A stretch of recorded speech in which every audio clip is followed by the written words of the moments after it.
just a. Number 13, it says per mar, it should be security tech. That's the only change to be made. Other than that, motion for the agenda for March 14th with changes. I'll second that. Okay, got a motion second, all in favor, say aye. I Aye. make a motion to approve the minutes for March 7th, 2023. Second. Okay, got a motion second, all in favor? Aye. Aye. Okay, meetings attended. Well, I skipped one last one. I went to the blood. Roxanne put it on at the ambulance barn, Stop the Bleeding course.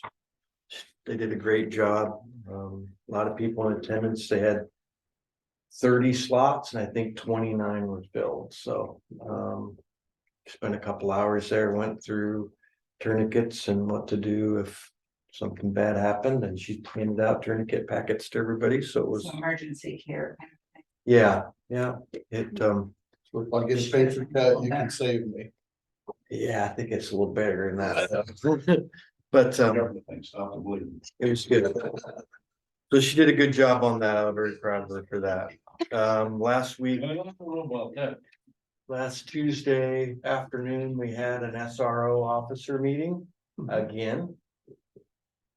I do believe we've got it finally handled. Everyone that needed to be there was there. Basically, it was the school board just asking questions. Columbus Junction, the city really didn't say anything. They just were there. As far as I know, we're moving forward. So it's kind of in the school board's hands now, whether or not they want to act on it.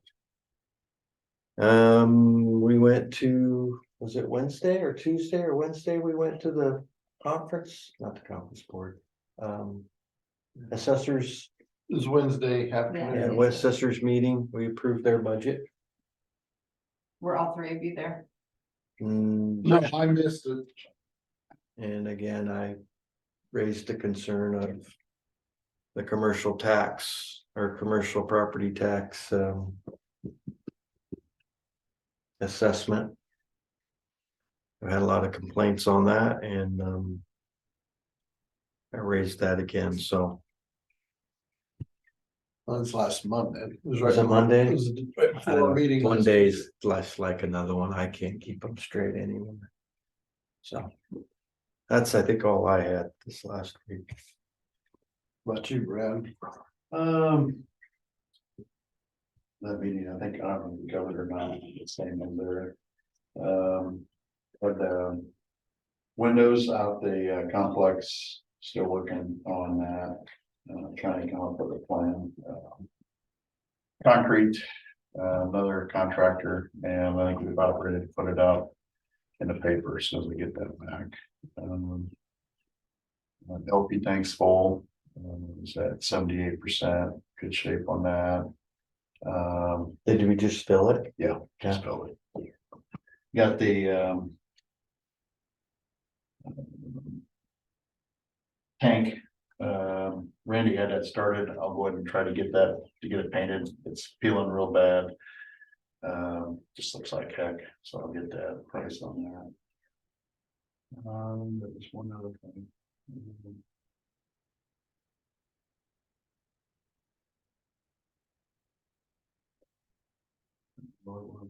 The gals in the treasurer's office the other day when I was in there said something about the boxes and stuff that they put in for internet or whatever. Didn't look like it was finished. There's some still laying on the floor and I don't know, some John. piping. Be John. and- I'll have to get a hold of John or somebody get a hold of They John. they mentioned it. I didn't know anything about it, so I thought I'd bring it up. Waiting till we got, so we didn't need the boiler because they have to be down in the tunnels. Okay, well, she said there was some electrical boxes I that know, were. but they have to come up. Oh, okay. All right. Just thought I'd Yeah, mention it because I I'm didn't. not sure what project. and they have to be down in those tunnels and they're hot because of the pipes down in the Right. basement. Okay. Is that it for you two? Yeah, I had Russ Wednesday at 12:30. Nothing new, still have a community or two that are not paying their bills and getting kind of end up being another Mount Union. And they go through the process, takes forever. Geez. Other than that, business as usual, and then with, we went from there to Southeast Iowa Link, which is mental health.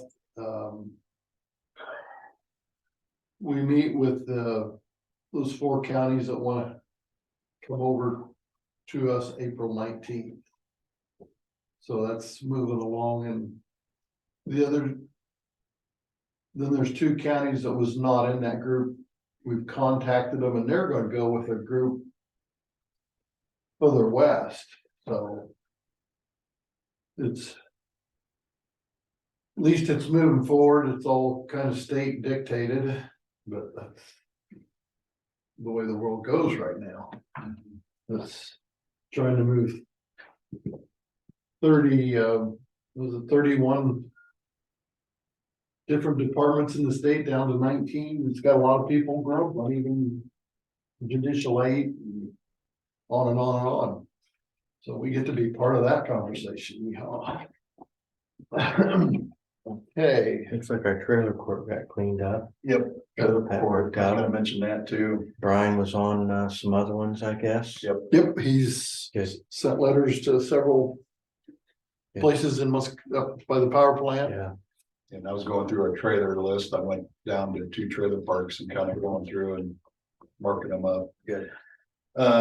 We haven't had an ambulance meeting yet, have we, Sean? Because I got a call. Wednesday of next week is when I'm calling the meeting. Okay, does everybody, because I got a call from Les yesterday and they said, when's the meeting? I said, I'll find out. Yeah, we established that yesterday. Okay. Wise County was up at Wapello doing some stuff and we kind of all got together and figured that next Wednesday Great. is the day. Yep, I figured you had something Yeah. that works, but. Yep.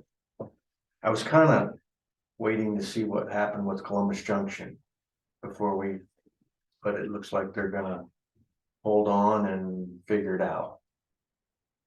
Yeah, Okay. yeah, he could be here today to tell us that. Yeah, there's more at 10 o'clock, so, Stay tuned. yeah. Okay, do we wanna go to Michael? Let's just go, if you are ready first, Mike. Yeah, that'd be great. Um, I'll pass these out. excellent. So this year on the vice chair of planning and zoning, Tim Coleman was elected, railroad, whatever you want to say, into the chair position. He's unable to attend today. Planning and zoning made a recommendation to relist some properties from A1 to B1 in anticipation of, freeway coming through. With the Highway 61 project imminent, while the 2040 plan was being developed, the comprehensive plan, specific areas were noticed as being potential commercial development areas. And so as part of the plan, those regions that were identified, we decided to go ahead and move them or suggest that they be moved from A1 to B1. The state has not yet started acquiring any of the property. I don't know what impact the rezoning would have on the value of the property in terms of a negotiation. But I would hope that it would assist the landowners in getting the actual value out of the property that the property might have. So our recommendation is that the Board of Supervisors approve the rezoning of those parcels from A1 to B1. What is the definition of an A1 and a B1? Yeah, sure. A1 is agricultural use, so basic farmland. B1 is everything that A1 is, with the addition of being able to use it for commercial properties. So you could put a hotel or a gas station or mini mart or whatever on those pieces of property. And those, of course, are the places where interchanges are gonna be put. So we've had in the past an inability to do development in this county because the properties aren't already zoned correctly. And as you guys are well aware, If you have someone come in and petition for a rezoning, then you get accused of spot zoning and it just doesn't work. So the comprehensive plan previously identified these spots. By going in and doing this proactively, there's nobody who can say that we did this as a result of, you know, somebody's coming to us. The best part is that now, if after the rezoning has occurred, should an outside party be looking at this county, even if they're just doing it on Beacon for development opportunities along the new road route, these parcels will already be identified. And the biggest part is the taxes remain at ag until something's developed. Yeah, and I should probably share that with you, although Jim did a great job of covering it. That's the main concern of the current property owners. What's gonna happen to my property now? Can I still use it for what I'm using it for currently? The answer is yes. And that was really the only feedback we got at all from the general public. We didn't even have any adjacent landowners come and complain that, you know, they didn't want a Motel 6 built right next to their farmland. Would have surprised me if somebody did, but they didn't. Does the county have a B2 designation? No, No, just B1? yeah, Okay. we go agricultural, business, and then industrial, basically.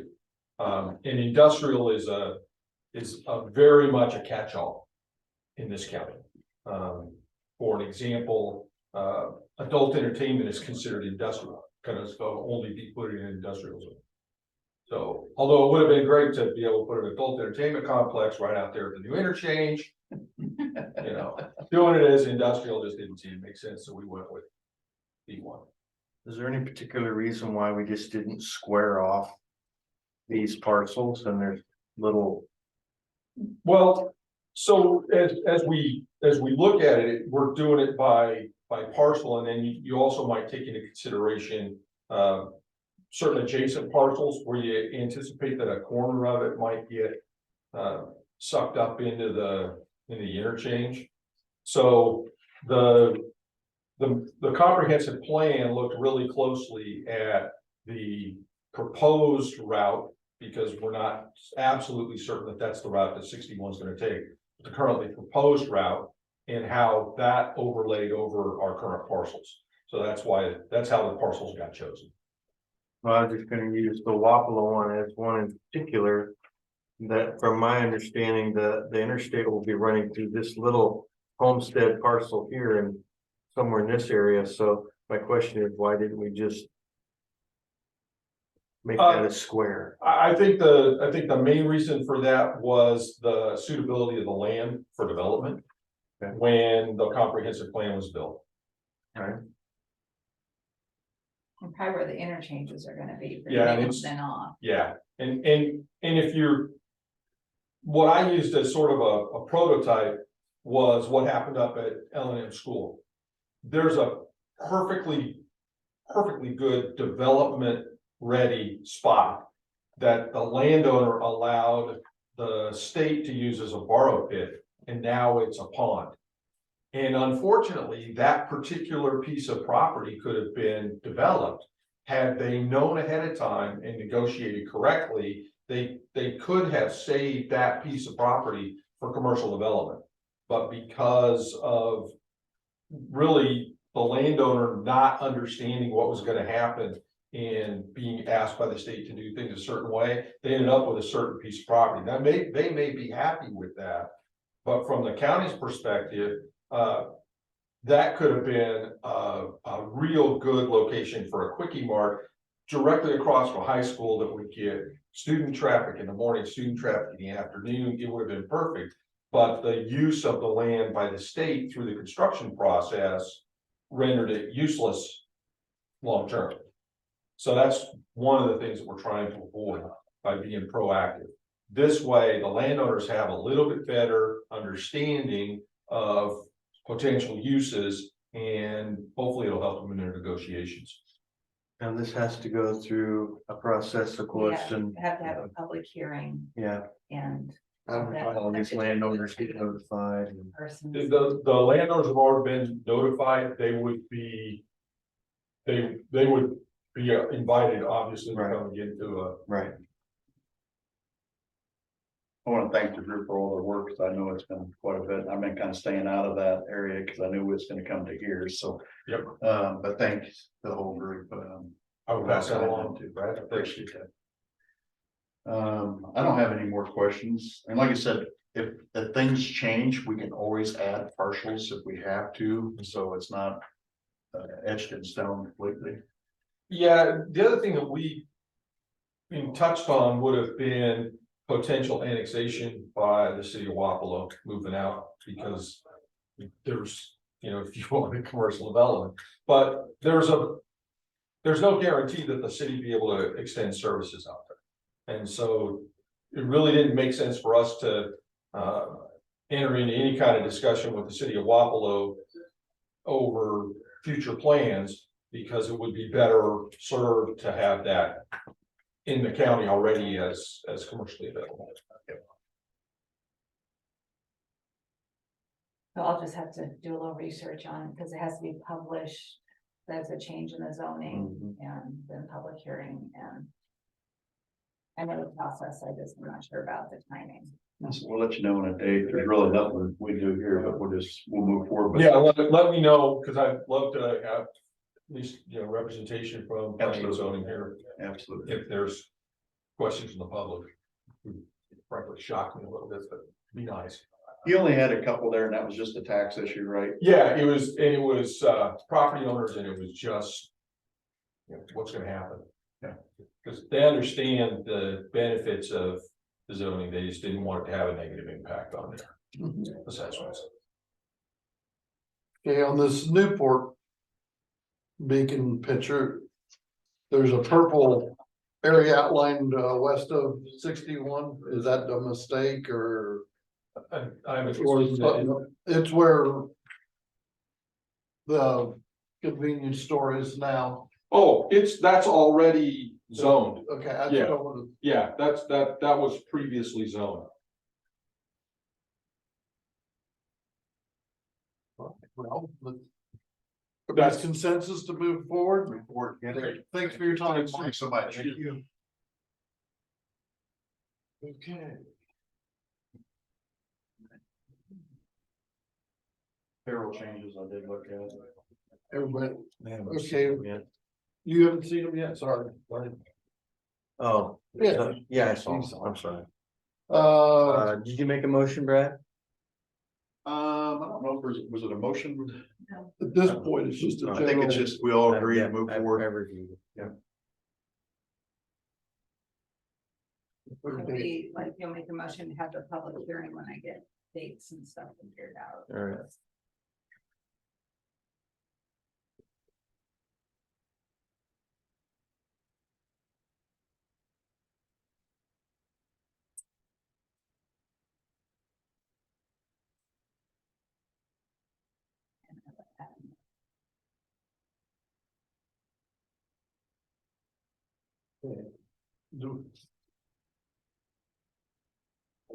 I have 13 here.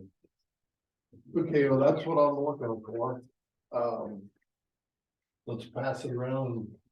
We got time to do that before. Our 9:15.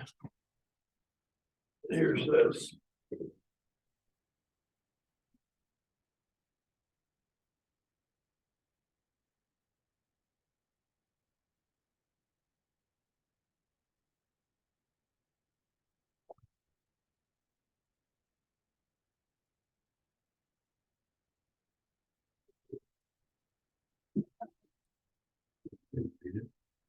What? Unrated.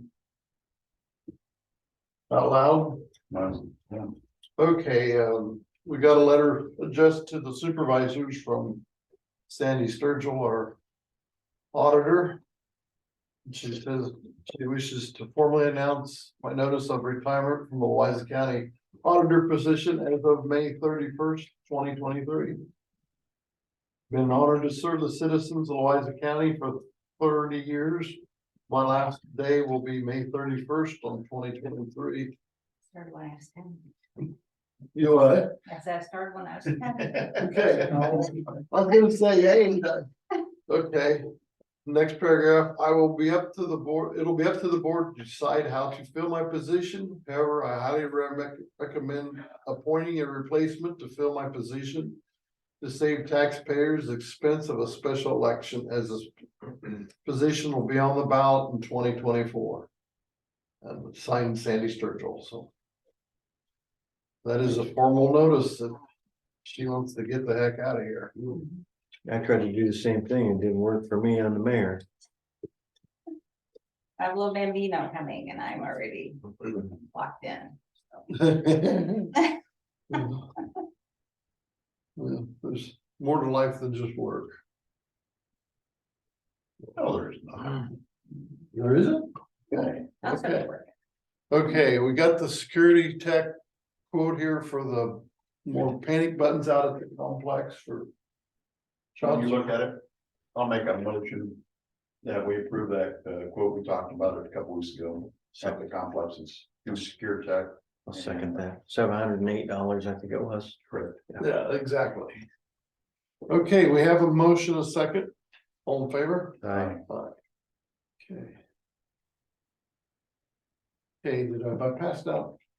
Here's my Wapello ambulance report. I think that's another one. The little ambulance report. Before that 10 o'clock gets here. I'd like to Discuss away. So they're gonna come and ask, and you said, what? They, from what I understand, they're not interested in giving up the ambulance. Well, I'm not interested in Funding. right, I'm not interested in handing hundreds of thousands of dollars over either. So that's the impasse that we're at now. I am under the understanding that they were over at Wapello going over some billing things and some. They're trying to figure out why they're not getting the revenue that Wapello Well, gets. They're $500 behind because of the 1 year period for the higher billing. I mean, they're 390 versus 8 something that Waffles are. They're about $40,000 or $50,000 behind because of some other. I can't remember, I remember the acronym, but some other billing. I just feel we cannot continue to fund something we have no control of. And that's, I've never been a blank check, writing blank checks in my whole life. I agree. And I don't like, that's why I want to discuss this before, because you know more about it than I do, and I want to know more when they show up here. They need to show that they're working to fix the issues. Money doesn't fix the issues.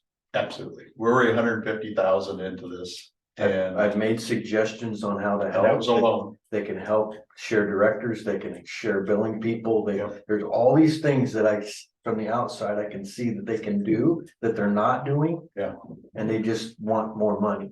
Yeah. And I'm not for that, so I'm not either. I think we need to make that clear today. Yep. We're here to help in an emergency. We want to support, but we gotta have Yeah. more control to Yeah, continue support. I agree. If I got an ink pen in my hand, I wanna have a little control where it does. Or some reasoning why, not just, hey, I need more money. Right. Well, what have you done? Show me your business plan. Right, I have to, when I go borrow money at the bank, I have to show Right. more things to the bank. and the bank doesn't like lending money to a business that's failing.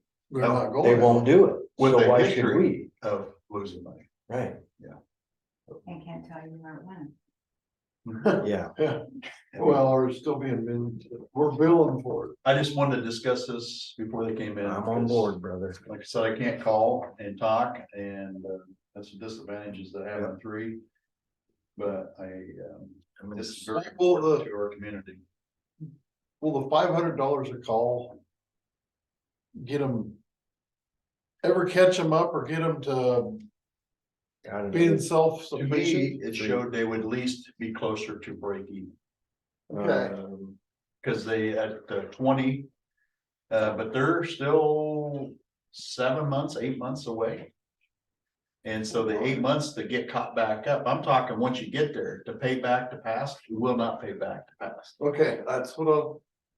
At the current calls, it will not get them out of the past debt. Is what I seen on the last set of books your lights on too. in fact. I see that. So, but once they get to there at our current expenses, it would minimize their loss. There'll still be a small loss, but it will not pay back. Our 150, the 20,000 they're losing a month. So if you go another 6 to 8 months, that's another 160. So that now you're almost at 400,000, and that won't come back. And that scares the heck out of me. Well, they wanted to throw kind of. The Wapla ambulance on the bus, saying that the Wapla was running in the red too, and they bought two rather large pieces of equipment It's because they Yeah, spent money. yeah. Yes. for. But if you Lucas take that device. out, they're Right. still They're- okay. they're- They're in the black. Right. You're right, and I seen that also, and I heard the same comment. I said, no, that's because they had unusual expenses Yeah. for equipment to advance their care. It wasn't operating expenses. It was to advance their care Right. for the people. As equipment. So we're on, I just want to make sure we Yeah. touched this Yeah. before they came Yeah. in here. It's easier to talk before we have. Rebuttal. Well, we'll wait on hold here till 9:15 to canvass. Adam should be on his way too.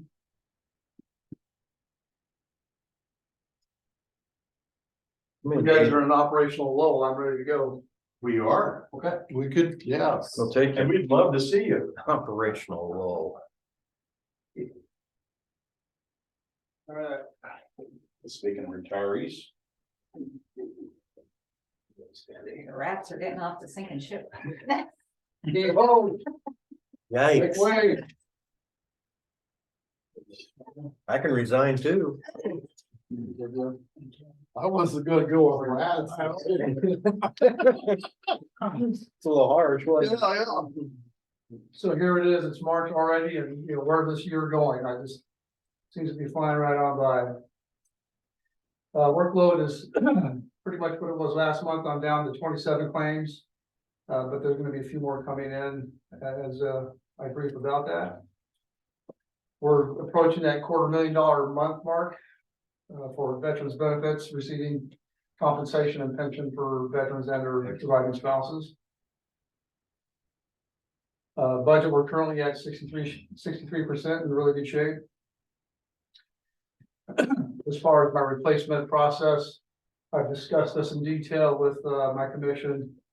We'll start the ads next month. They will continue through May. And then the month of June, we'll hold our interviews. And then we'll make a selection, and that person will start on July 6th. And then we'll start our turnover.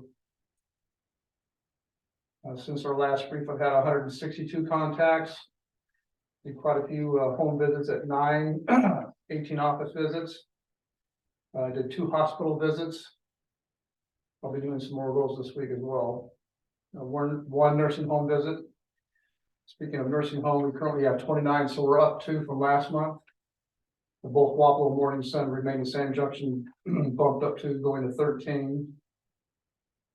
Our planning for outreach for FY23 never ceases. That's something that it's a live mission that changes, you know, as opportunities present themselves. You'll notice that the third quarter assistance, last month, I think it was 800. Now we're at 2136.64. We had 2 for rent for a total of $700.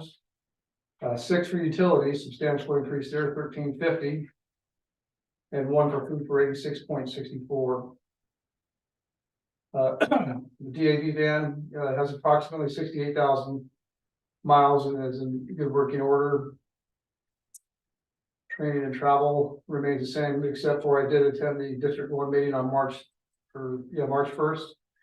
We discussed care in the community, and if you're not familiar with VA's care in the community, if you're a veteran and you have an appointment at VAMC that's 30 or more days, say 45 days out, you can have the ability to go local. That will get you an appointment sooner, within 2 weeks or before the VA appointment, and they'll sanction that, so that opens the availability for care for our veterans.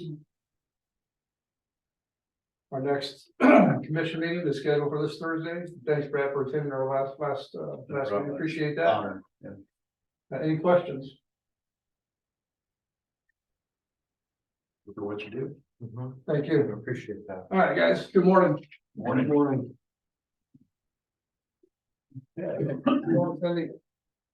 Well, Adam, I guess we're ready for you whenever you're ready. Okay, I'm ready to roll. How's everybody doing today? Good, how about you? All right, all right. Had a bunch of snow crud on Thursday. Ended up going out around noon and getting all taken care of after that. Again, I'm seeing more up in the northwest and less in the southeast.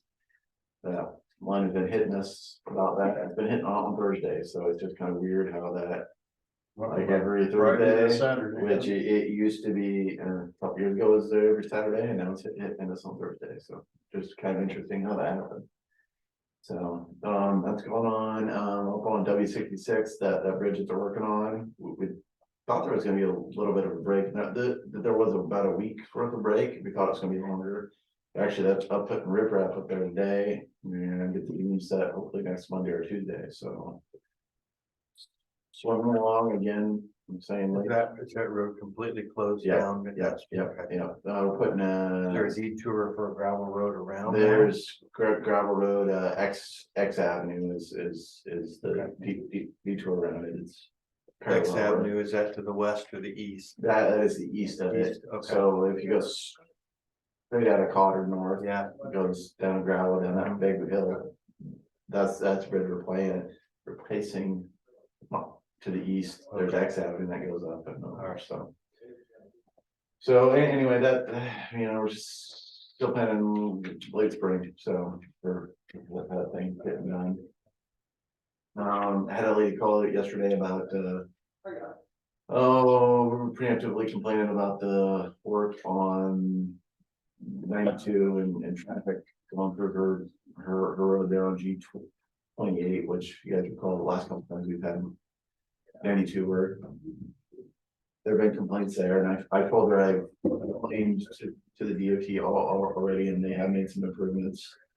When this happens, there'll be a pre-construction meeting. I'll complain again there, and then once they start work, you will complain again and hope to get some action at that point. There's a state law that basically says that you can't preemptively gravel a person's road or preemptively apply dust control, but once there's a nuisance, you can't. So that's kind of what we have to wait for on that, but I had to talk with her. Did have a lit lady, another lady up north complaining that when we got the snow the other day that we weren't out with our motor graders on gravel, and I think I talked to you guys about that. When it's real wet snow on the ground isn't frozen, it's our opinion that it's going to melt off, and that we would probably go against the roadway out there with the heavy equipment on an unfrozen ground, because when you push it, it digs in the ground. So that's why we have done that there. So 92, have you heard today that they're gonna start closing that? Have they give you a date? no, so it was supposed to be bid out in December, Right. and pushed back till April or so. Oh, I never heard they got. Yeah, April, the permitting issues or something like that. What are we doing on 92? What? What are we doing? on The state is working on 92. So basically they're gonna replace from the off ramp over on 218 all the way into Second Street, all the way to the bridge there in Columbus Junction. Widen it, repaving it, or what? Straighten it out, widen it, repave it, and do all that. I'm guessing it would be like the section is over west there. So be Paved shoulders. paved shoulders and all that, so. Certainly use it. So originally their plan was they were gonna close it all down at once and detour people up on 22 and 70. And I said, that's not gonna work, because people are gonna be going through our gravel. Like they did And before. all that, so they revised it, so they're gonna break it up into 2 sections, basically from X17 Wheelies west and that east. So the detour or part of it will be X 17 to G 36. The other portion will be X 17 south through Columbus City and through Columbus Junction and all that. And last year, we all got to get together with the DOT as me and the Columbus Junction, the city folks, and we talked about it. And well, none of it's a good route. It's still only plausible route because of the river and railroad and all those other things that we can't really get around. So What's the length of the project? I don't know, if it makes 17 west, it's probably 10, 12 miles. No, I mean, timeline. Well, originally it was supposed to be bid out in December and take place this calendar year, so in theory, they should have been starting about now. And they haven't even bid it out yet, so my concern, amongst a lot of other things, was our gravel roads in spring. Yeah. That, you know, if the thing's under construction, they're gonna be jumping gravel. I'm thinking people will come down G 36, You know they will. keep heading on the block road or going down one of the other gravels and. You know, there's site issues and just gravel and springtime traffic and all the gas plant trucks up there. I think it's 7,000 from Columbus Junction to 218. So I think it's 4,800 or something like Oh, that. it's 4,800, that's right, But- the whole thing, Yeah, so 4,800 from Columbus Junction to 218, 4,800. and it's mainly trucks. vehicles. Cars a vehicles, day. trucks. Wow. It's mainly trucks. Now- We have to, Having 78 open will help us with some of the Walmart, you know, there's a lot of Yeah. Walmart trucks from Mount Pleasant, Pleasant, Yeah, wherever they good. go, so that'll help us out some. But, you know, I've expressed, our concerns about gravel and all that, and, would we embargo? so embargoes can kind of be difficult, it's something that sounds easy, but. Our local sheriff doesn't have the ability to weigh trucks. So you can say it's a 10-ton weight limit and. They can't weigh them, I mean, if you get the blue boys down, that they can do it, but that's. Kind of hit or miss, and we may do that. There's also ability, you know, if we're replacing a culvert there on the road or something, it's closed to all that local traffic, that's another way we can. Do it, so. You don't realize how much traffic goes on 92 until you close it. and You it's like, close it. wow. When we had that washout and dip in there, we was 6 months, it was supposed to be a 2-month thing, it was ended up 6 months, so we just tore the heck out of our roads. You know, so, The semis take our gravels. Yeah. yep, so it's But they don't wanna take the gravel around Grandview. So you still think it's gonna be, this year that they're gonna, honestly, I don't know, I don't know, because. I assume it'll get let out this year, but I don't see any way they can get it done in one calendar Right. year. No, not now. So it'll go over the winter, I think. Hopefully they can get a bunch of it done and take off us, so. Maybe they'll do the west half this year and the east half next. Yeah, or the east half this year, the west half next One, year. yeah, one or the other, Yeah. might simplify things a little. Yeah, so we'll see, and a lot of that is outside of our control, but we try to be a squeaky wheel and going to the meetings when they have them, so we can make our things. So, you know, the other thing we're gonna have is we're gonna have a bunch of rock trucks going down the quarry road, that's V and W, and V and U and V, which has the tight curves and all that, and I got that on my list of things I wanna fix at some time, but we're not gonna get it done for next year, so. Other thing I wanna talk about, so we had talked last week about projects and things like that, and. So I given some projects as part of the budget process, but I kind of updated them and did some maps. There's some things we're talking about, so. Here, probably 2 weeks, I'll come with the 5-year plan, which is something we have to submit to the DOT. But this is all local money. The 5-year planning includes all of our local expenditures and our farm to market, and then whatever outside federal money we have, so here's. The kind of print it big, it's easier to see. my eyes are getting bad. My, what too, and I'd good this thing out and even have. By the end of my term, it'll have to be a. Big poster size.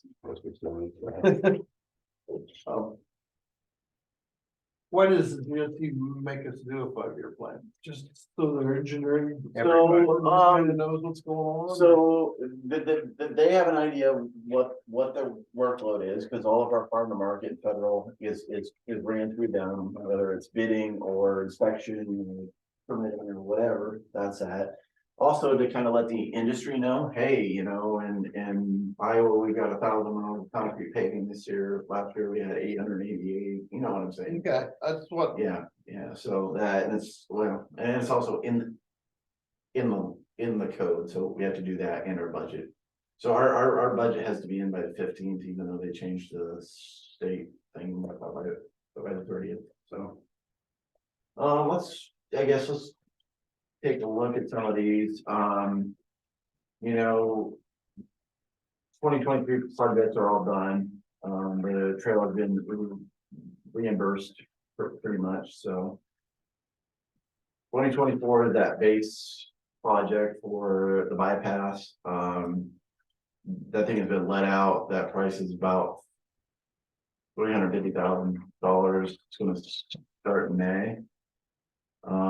And then we were looking to do some of the culvert work in town before that project next year. So the plan for fiscal year 24, which again starts in July, is to do the rock and the gravel and all that prep. And then in 25, after that's done, we will pave that and in Grandview as well. Was looking to do some of the piping work in Grandview before we come back and pave, so. That in town work will probably be done just by our guys to try to save some money on that. In 25, so we would have, so this 100 grand or whatever is the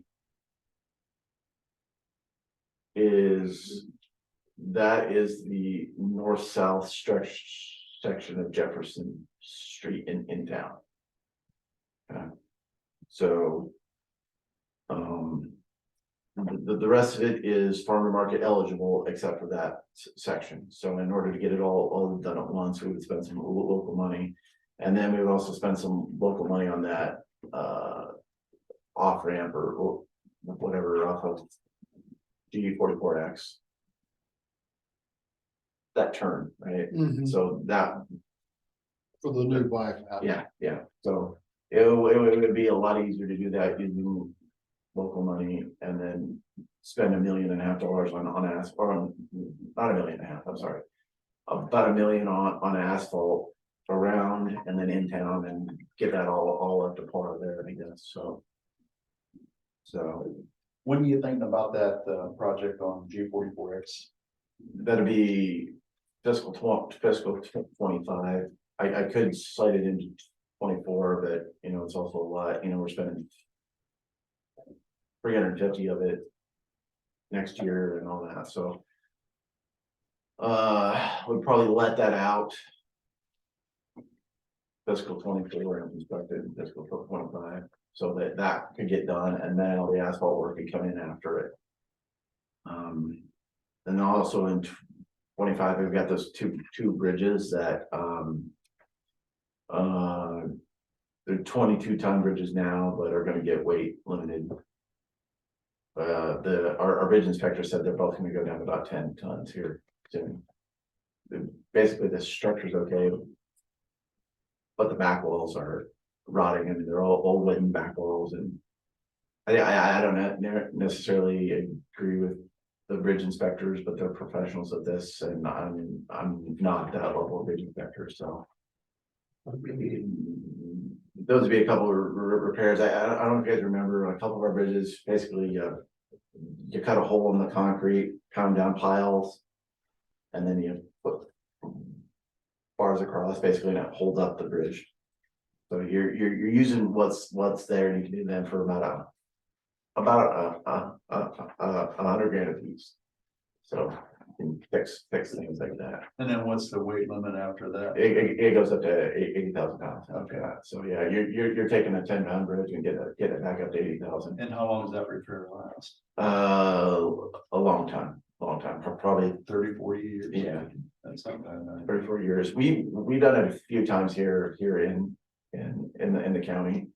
There's one over there by Creamer, Okay, that's, that little bridge there. okay, But that's what we did, and we Yeah. partnered up with Des Moines County for a couple on the county line there and all that. It's, you know, a lot of these bridges have wooden backwalls. And they were built in the 60s or 50s with what they call H15, which is basically for a grain truck, right? Not for the big things, just age and design, but you can extend the life and increase the weight limits. and then 100,000 versus what would it cost to replace? 400,000 at least, so. Yeah. And that's the last time processed them out, so. And that's at today's prices. Yeah, so 2025 and 2026, got that, work up on the Bluff Road that we've been talking about for years, we combine local money with the farm market. We need to buy some right away and do some pipe work and then kind of do that gravel and that calcium work that we've done on other roads. So that'd be the plan there. We got a 4 culvert repair thing east of Morning Sun, kind of. Was that 30th Street? You guys know where the dirt road is there, coming to Morning Sun going east. Yep. You go down to the bottom of it, that's technically a bridge because there's 4 pipes there, so. The bridge and something we can do ourselves cheaply. Okay. All that, we got that Greenview 99 bridge, which is on M Avenue, west of it's actually on dirt, but it does get a lot of traffic. I do a tanker there or replacement, stuff like that. I guess every year, I mean, there's quite a bit of local construction that if you guys have the ability to add in some, you know, some lost funds, if possible, I think that would help us to kind of keep these projects going. So. I see in 2027, you have 100th Street overlay. Yeah, Pay particular attention to the intersection from Highway 61 to 100. Those Han trucks, when they turn, they just tear that intersection apart. yeah. There's no way to keep that together. Yeah, and I was thinking doing a lot of asphalt in 1 year because it's just better to get kind of a big project. I think we'll have some other paving that year. Farm to market paving, so maybe we can kind of lump those together and get the contractor in for the big job. When we check the big job, maybe we can get him to do some of that. You know, to pave a mile of pavement with about 3 inches overlay is about $225, $225,000 now. You know, so that's gonna go up. So I have some estimates, and maybe those can be broken up. We had some asphalt that over by the power plant that was F Avenue there, rather than asphalting them, I just seal coated them, you know, due to traffic.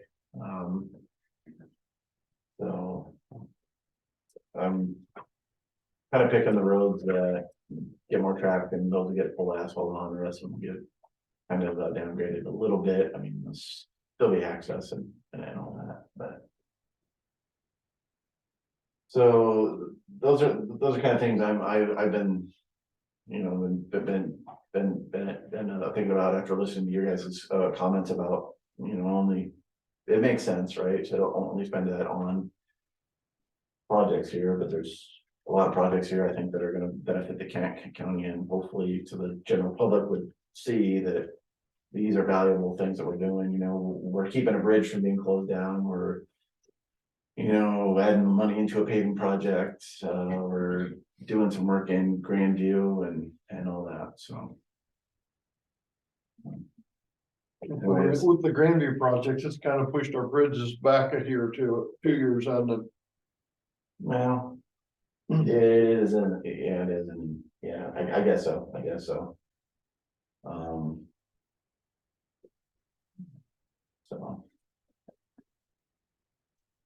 So any questions about those kind of things, or you get up with the data? we can ponder it and be ready for you in 2 weeks when the 5-year plan comes Sure, up. sure. It's a lot of claim stuff. Sure, so. All right, guys, well, thank you for your time, and any questions about these or anything else, just. Yeah, hit a minute, or, you know, hold of me. And then the office next day, so. Yeah, so. Yeah, right, stop. Okay. I'm good. Nice. Can do that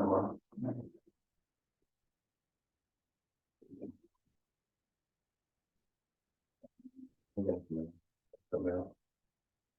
Ready or don't, I don't know. So Jim, those are only local money that I can't spend any other money, so. Okay, thank you. Well, that gets us to 9:20 and we're ready for Katie and to canvass the special election. Okay. Didn't take long. Well, There's the result. Okay. There's the canvas. Here's the abstract. So what they do, Sean, is they'll read the numbers and you'll. I'm not sure who reads it all. I mean, you just, everybody checks to make sure the numbers are right, and then you have to sign. And they'll kind of switch it around and keep signing, and then I have.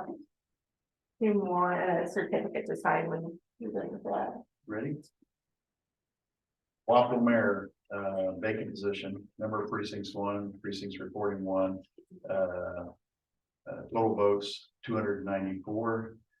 Richard Lugo 18. Jeffrey Theobald 68, Brett Schaefer 208. Undervote 2. Everything good there? no, I'm having trouble coming up with the same thing here. So since there was an undervote, this one doesn't list the undervotes. Okay. So you got I 296. see, so. Okay, Wappa Community School. We had a number of precincts 4, more precincts reporting 4, total votes 307. Good? Yeah.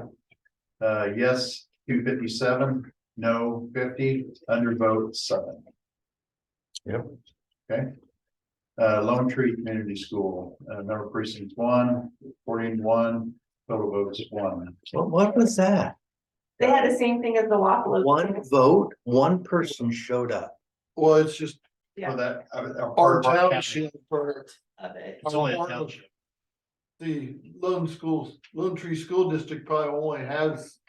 Through, so just a few sections that's in Louisa County. It dips down Yeah. up here. Just a barely. So the Columbus City precinct, West Louisa, had those ballots there along with the Wapello School District. Okay. And But that was still, their they only only had vote. one voter, Yeah, and it happened to be Lone Tree.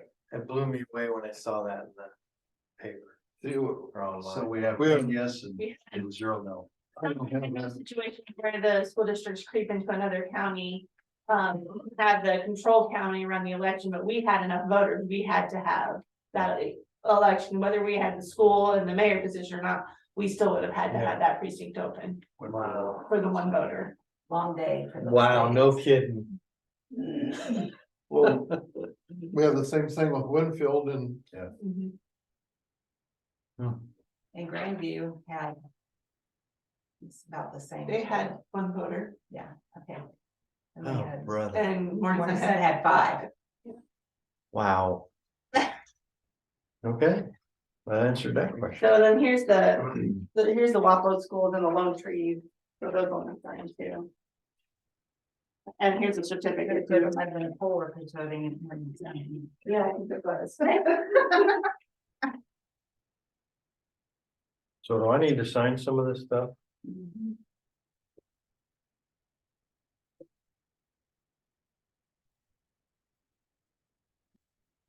An undervote is when there's two things on the ballot and they only chose to vote one.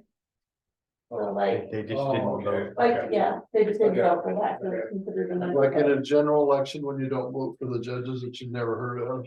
Yeah. it was an undervote.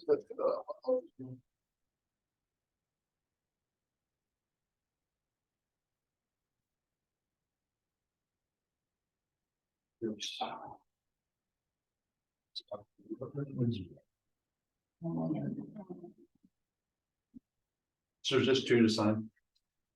There should be three. Three, so- well, the third one's coming over from, And then a certificate. I'm not sure who's all on the certificate.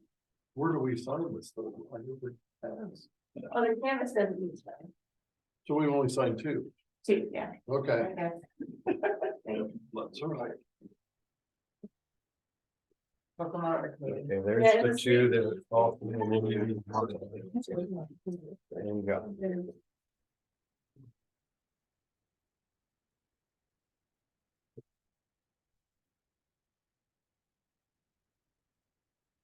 And they're over and stamp something last week. There the movie, he doesn't get the-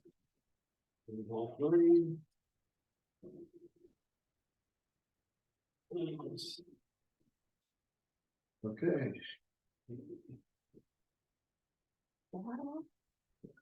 Thank you.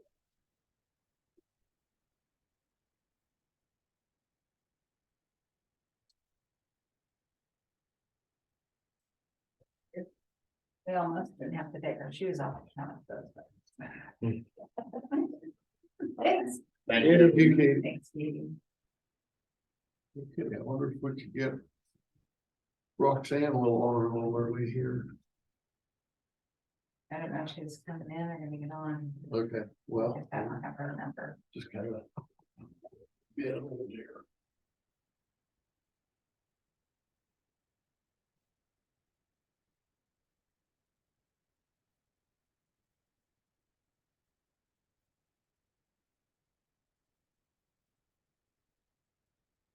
I had the Wapello ambulance one. Did you have the Columbus Central one? I do. Yeah, we need to Oh, switch okay. flip flop.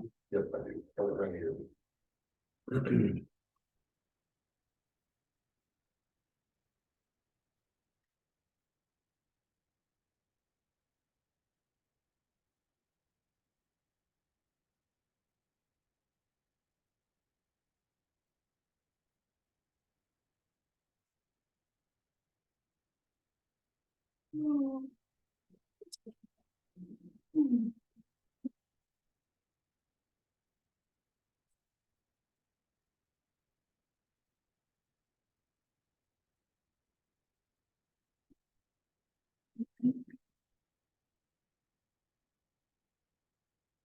You made 80 today?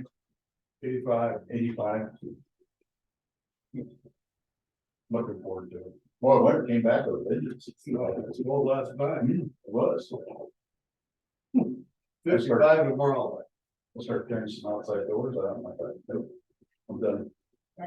Back home, they got another 7 inches of snow, Where's that at? Minnesota, Minnesota. You see California? The picture?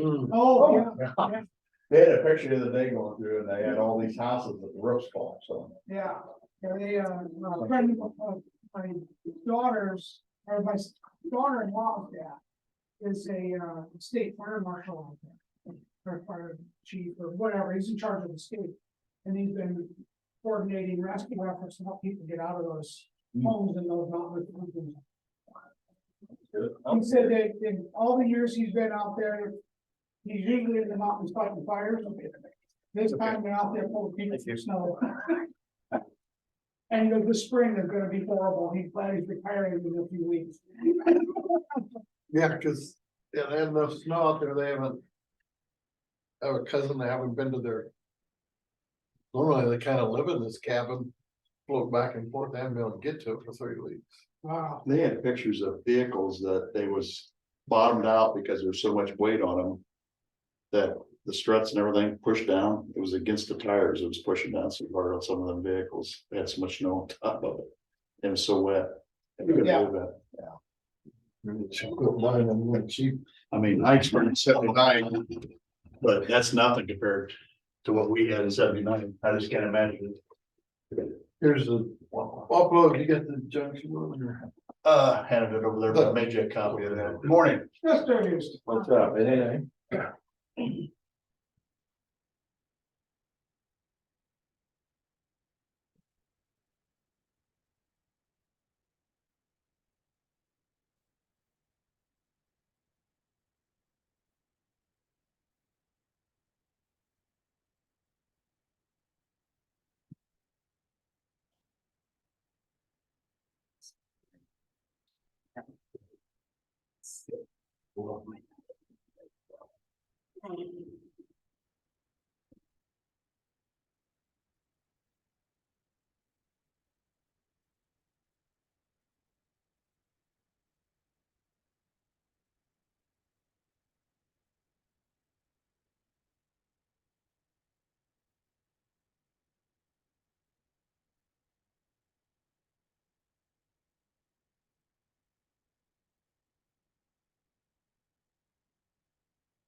I sent Adam 6 up to, Midwest Frame and Axle.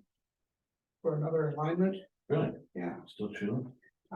Yeah, we had, might just move the front tires back onto the rears and bring a good set of them up front.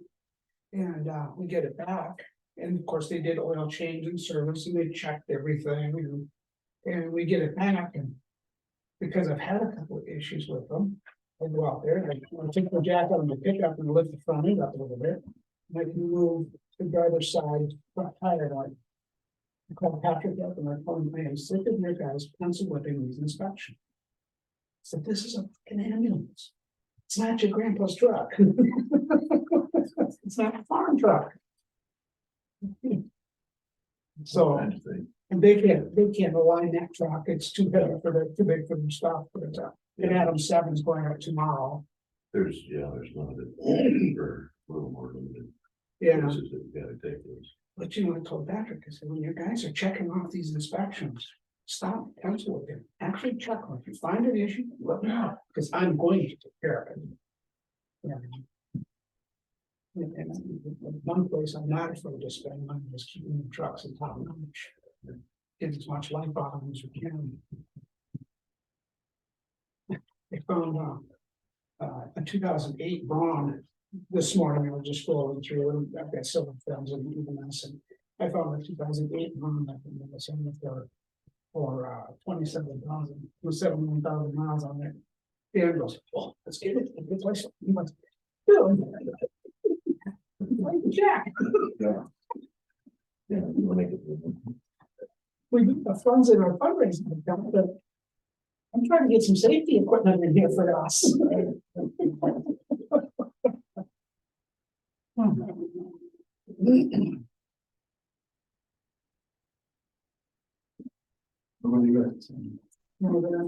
I submitted a proposal to that board for a 501c3, because we have, I came across a 2017 power load system for 22 grand, which is 10 grand is what we're looking at. As for refurb. All that from one truck to the next. Yes, and that's exactly what the plan is that Adam 6 has to get retrofitted to get the tracks and wiring put in it, but those are things that we do for the truck. Or we do that moving and done. And if they're serviced regularly, they last a long time. But they'll lift 800 pounds.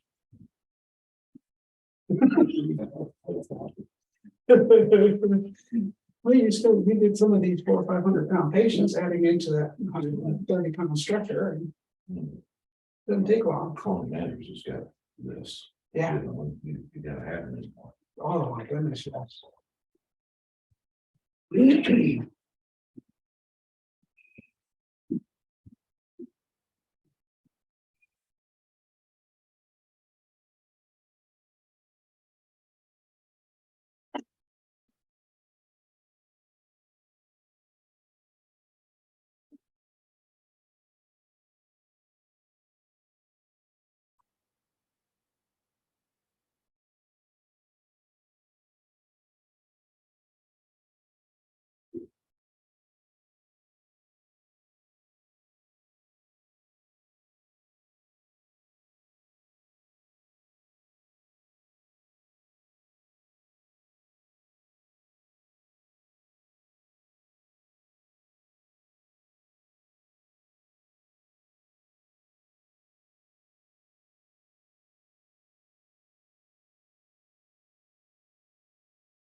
Hi, I didn't know if you were in a lull or not. Am I due?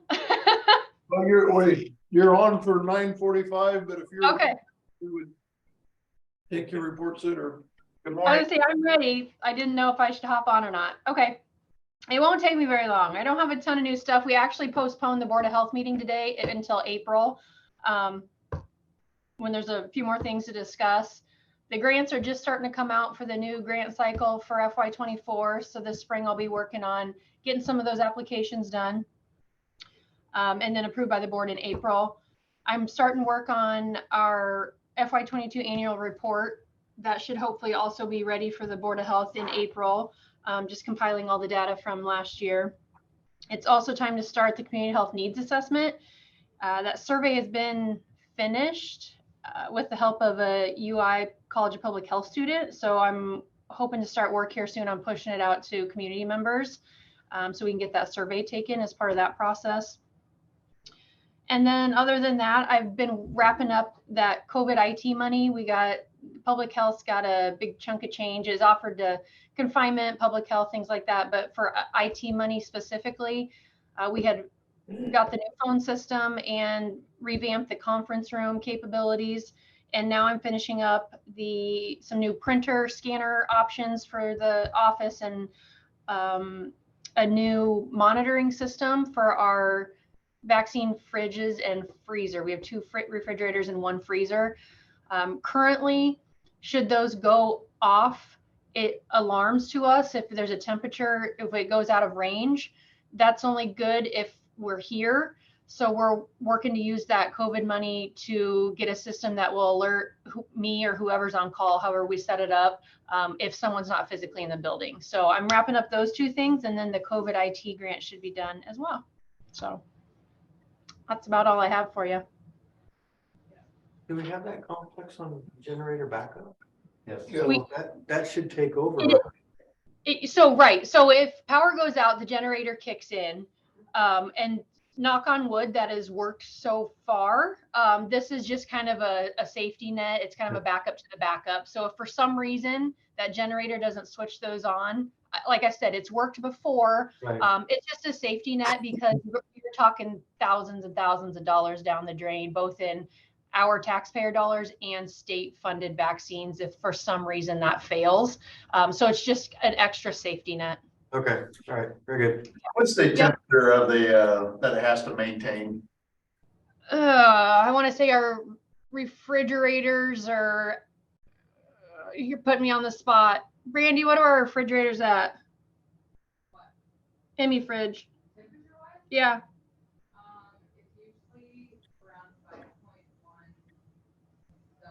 Yeah, I think the range has to be between I think the range is around 4 to 6 or 7 Celsius for the fridge. Okay. And then the freezer's obviously lower than that. Well, I was just wondering, our backup plan, is there any refrigeration in that complex that we have out there? Can you put it in any one of them that we have a freezer and a refrigerator out in the kitchen area? Yeah, if we absolutely had to. So we have 2 refrigerators. So if power's an issue probably everywhere out here. But we have backup plans with partners in the community. If we can't keep them here, we can get a hold of other clinics and things like that to help us out. Okay, so we have a backup plan. So yeah, that's required as part of our VFC program requirement. So great. We do. Thank you. Yeah. Great. That's all I have. Thank Okay. you. Anything else? No, like I said, it's kind of a slow reporting because all of my reports I'm starting to work on and get things done. So it's kind of boring, busy work for me right now, and not a whole lot of fun stuff to tell you about. So. Okay. Well, thanks for your update. Yeah, thank you. We'll see you next month. If not, Yep, no problem. Take care. Bye. 10 o'clock. Do you have more people coming, Mark, or? Not that I know of, but not that I know None of our folks. No. Okay, do we have any problem starting at 10? Anybody, I guess. Moving this up 20 minutes. I mean, if it was 10 minutes, I can see it, but 20 is. But if you have no one else coming, I guess, let's talk about the Thomas Junction ambulance. Okay. We've done a lot of work over the last several weeks, and I want to share some of it with you, and then where we are, where we think we're going, and what I perceive anyway is some help we'll need. Start with, Mike maybe on the phone. But Hal and I came down and Hal and I came down and talked with Mike Delzell Right. and Sam and Jim to kind of go over some stuff.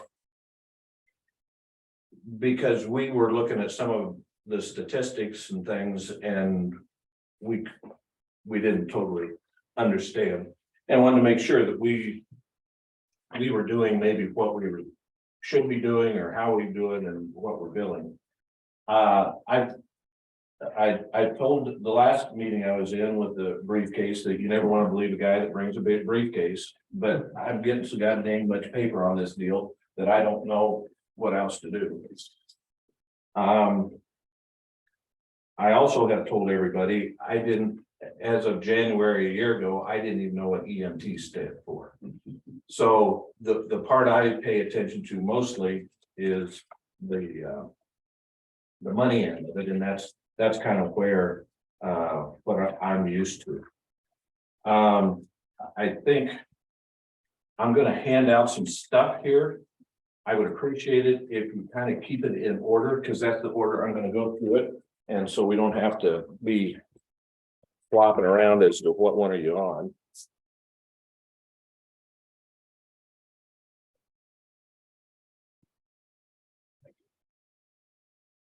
I think one of the first questions I'm hearing is, well, what did you do with the money that we helped you with to start with?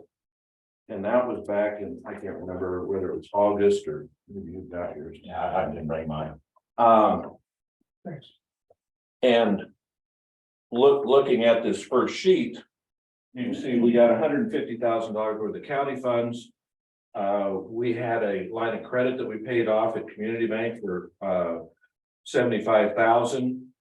We took $50,000 from the rest of it and put in a separate account, so it was not in our daily account that we were using.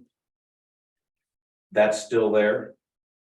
Our checking account that we write the checks out of regularly, this is at the February 28th, had $29,600 in it.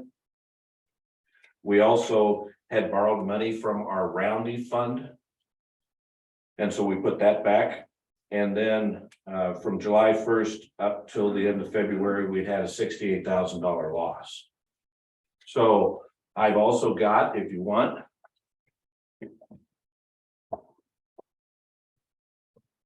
here's a copy of the checking account showing the money, net money going into the checking account. I don't like the way they did it. They took the $150,000 and netted the $75,000 off and paid the note. I would have preferred that they put the money in the account and we'd written a check, but that's the way the bank did it. And the net result is the same. It just doesn't show it as well. So that's the checking account back at the time that we did the thing. Then the pitch that we were always getting, and Mike Delzell supplied this to us, is that the Wapello ambulance had been breaking even. And so he gave me the last 4 years, which he is correct.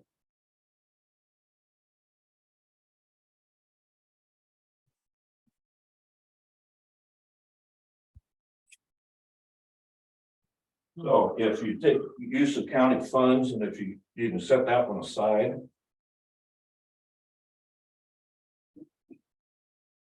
The next one up is just some bare statistics that we saw that we came up with. During that period of time of 7 months, Wapello had, and Wapello is the only one I have to compare to. So I had, you try to compare to something so you can see what. I can't compare to Iowa City, I can't compare to Burlington, But anyway, Wapello had 203 calls, we had 238. Income, and since our meeting, and we met yesterday with the ambulance people down here, and some of these are statistics are going to change, but the net result is the same. Before, it was showing that Wapello had 131 Medicare claims for $79,000. And we had 70 Medicare claims for $35,000. That Medicaid had paid Wapello $45,000, and we'd gotten $6,300. So the total income for Wapello in those 7 months was $173,000. Our income was $98,000. So immediately I go, why? Are we not billing correctly? Are we not? Because there's what, roughly $80,000 difference in income. Then I looked at expense. Through 7 months, Wapello had total expense of $239,000. And we had $211,000. Our expense was $20,000 less than the city of Wapello. Labor for the city of Wapello was $136,000 and we're $156,000. So we've got less income and we've got less expense on roughly the same number of calls. So Sandy actually sent down the information that Wapello sends you. So I asked Sandy, would you please send me the latest? So I broke it. You get a deal that is the way city bookkeeping is, which is not the way I'm used to stuff. So I laid it out this way. There's the income, 199,000. You can see the expenses and all the different classifications. Total expense of 239 through 7 months. Wapello's losing 39,000. That's why when we met with Mike, I said, Mike, I don't understand. I'm always being told that Wapello is breaking even, and they did. But for whatever reasons, and I think there's some capital purchases and stuff, according to him, in it. So that the way they do their bookkeeping, that's in this. So that's part of the reason. The next one, and again, this sheet, Hal got me a new one last night, but I didn't have time to print it off. So take a little bit of it with a grain of salt, because some of the categories are changing. We were assuming certain things, and after meeting with the ambulance service yesterday, we found that maybe they are categorizing stuff differently than we are. Neither one is right, neither one is wrong. It's just you're Function of bookkeeping, how they bookkeep. you're just trying to match up what is what. And again, you can see Medicare, back when we did this, it isn't quite this way anymore in the individual lines, but Medicare, we've gotten 35,000, Wapello gotten 79,000, had twice the calls in Medicare. And at that time, and I'm not saying it's right anymore because I haven't really had a chance to look at the new numbers. I just assumed that Wapello had an older population, which there's nothing that Wapello can, that's not good or bad. That's just more people on Medicare, and Medicare usually starts at 62. So if you got more calls, then likely you got older folks. But I think we have found that that's not the case in this particular deal.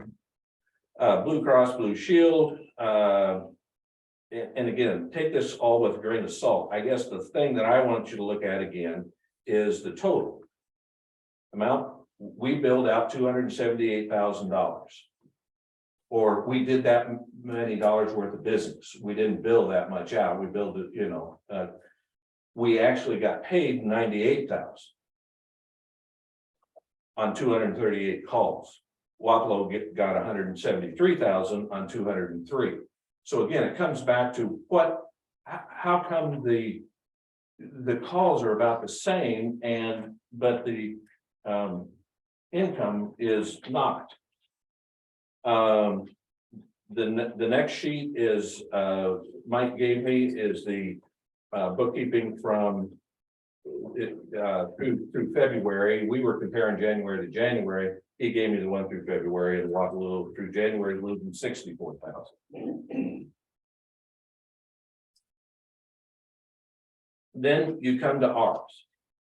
Now, what I would really like you to do is let me go through this quickly so that you understand how we did it. This bookkeeping, you have to understand, we developed, we did it for our purposes. I believe it has most all the information on it that you need. But it actually counts all the income, it counts all checks written. And this is an income statement, it is not a balance sheet. Look, things small enough, I wasn't in class. But if you go over to July and look out to the left side where all the writing is, you will see the first line is call revenue. In other words, if we got paid for every last call we made, we would, that in July, it would have been 44,000. The other thing that's weird about this bookkeeping compared to normal bookkeeping is we account for stuff in the month that it should have happened, not where it actually happened. If that makes sense.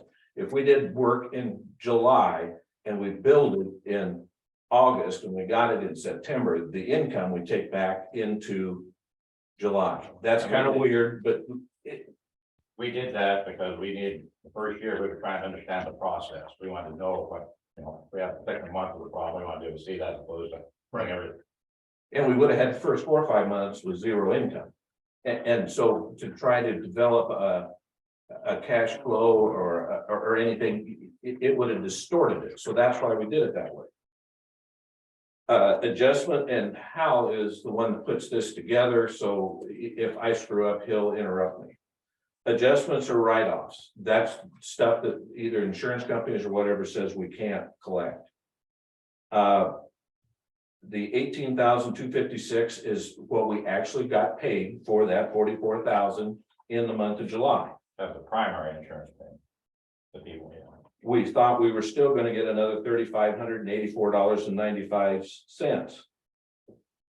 We got 2,367.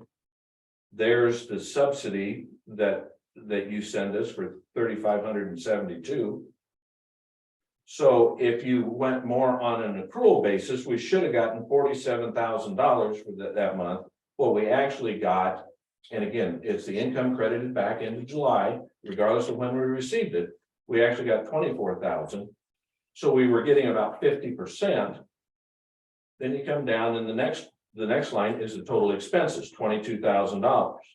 Well, obviously, if we took in, if you want to look at it from a cash standpoint, we took in $24,000.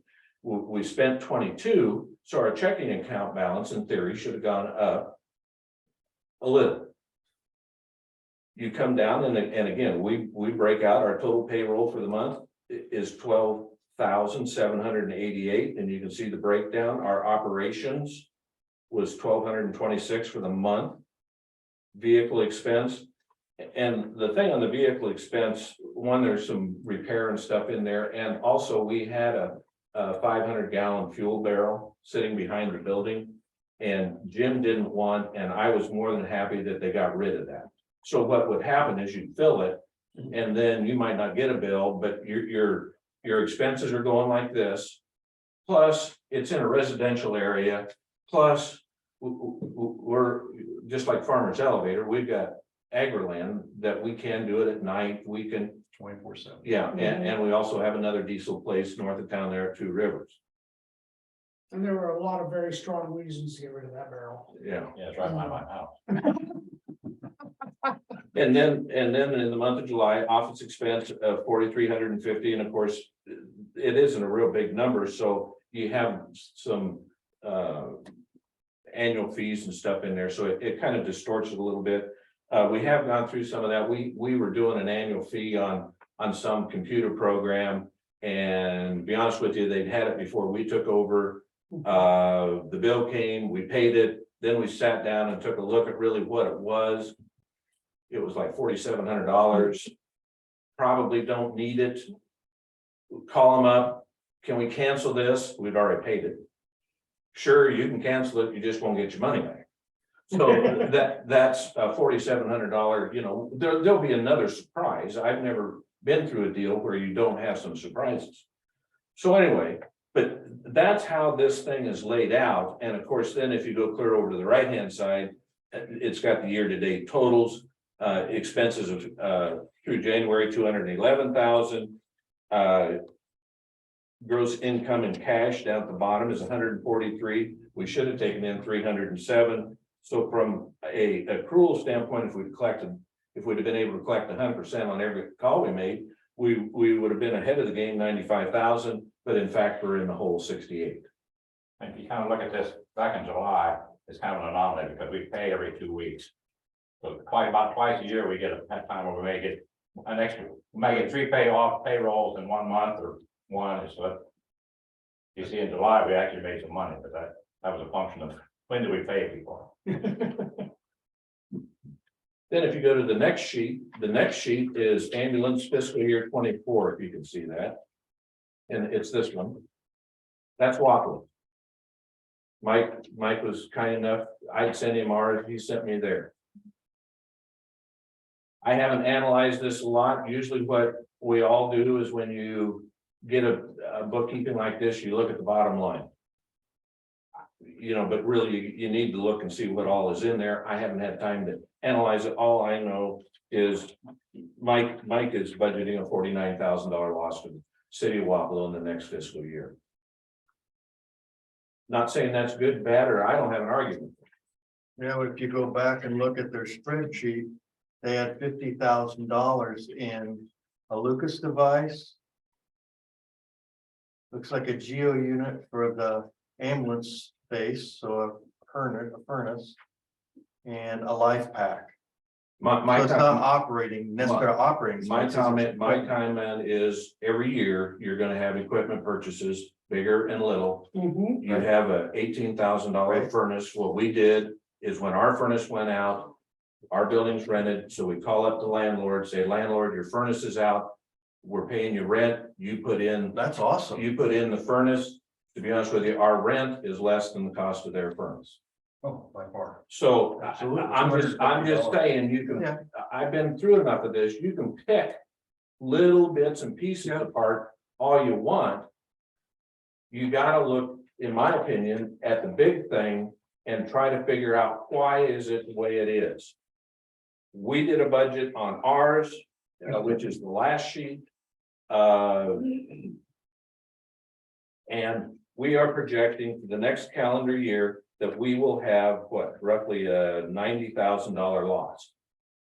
And the thing I would tell you is this was somewhat of a preliminary budget. When the city of Columbus Junction passed a regular budget the other night, we said the city of Columbus Junction will kick in at a minimum $20,000 with their own money. So all of a sudden it comes down to the budgeted loss will be less $20,000 because that income doesn't show up. Does this reflect the raise in your subsidy for this coming year? No, because I didn't have it. Okay. So that'll make it even a little bit less. So it again, we met yesterday with Jason, Cindy, Brett, Sam there. Mike, Mike Delzell, I was there, Jim was there, all of our ambulance staff, Hal. We all met yesterday at the ambulance office. One of the big factors, and I can't give you, Hal can come closer to giving you the number, I can get an approximate number. is the GEMT. GEMT. GEMT. What's that stand for? Government Emergency Medical Transport. Right? Yes. And Just so everybody understands what that term. Yeah, it's what it basically is. It's a account for Title 19 money that you lose. And you basically get a supplement. I'm not sure totally how it works, but I know Wapello, for example, is now, they're in their 3rd year of it. For all Title 19, I think Jason said they were getting $742 per building more than we're getting. And it's going to 7. They just added on top. Yeah. It's And we contract with the same contractor that Waffalo uses to work our system. But the problem is that we can't get into the program being new. We started last year, we got in the program. So this year, we're working with the contractor. We submit a report or numbers, basically our financial numbers in November. So in November, they will go forward and we'll be eligible to start receiving this about July in 2024. And if we looked at if we put that, well, go ahead, Mark. No, you did. If we looked at what Waffalo, I'm trying to talk off the top of my head. Waffalo has taken in about 40. If you look at the Medicaid numbers, they're very different. Waffalo has gotten 43 times 742, whatever that is, about $40,000 more money Medicaid than we've gotten for almost the same number of buildings. And now you project that out, that's going to equal about $80,000 a year for Waffalo that they're getting that we're not getting. And but we can't get to it till July 1st because we've done some other things. We're doing the offset program.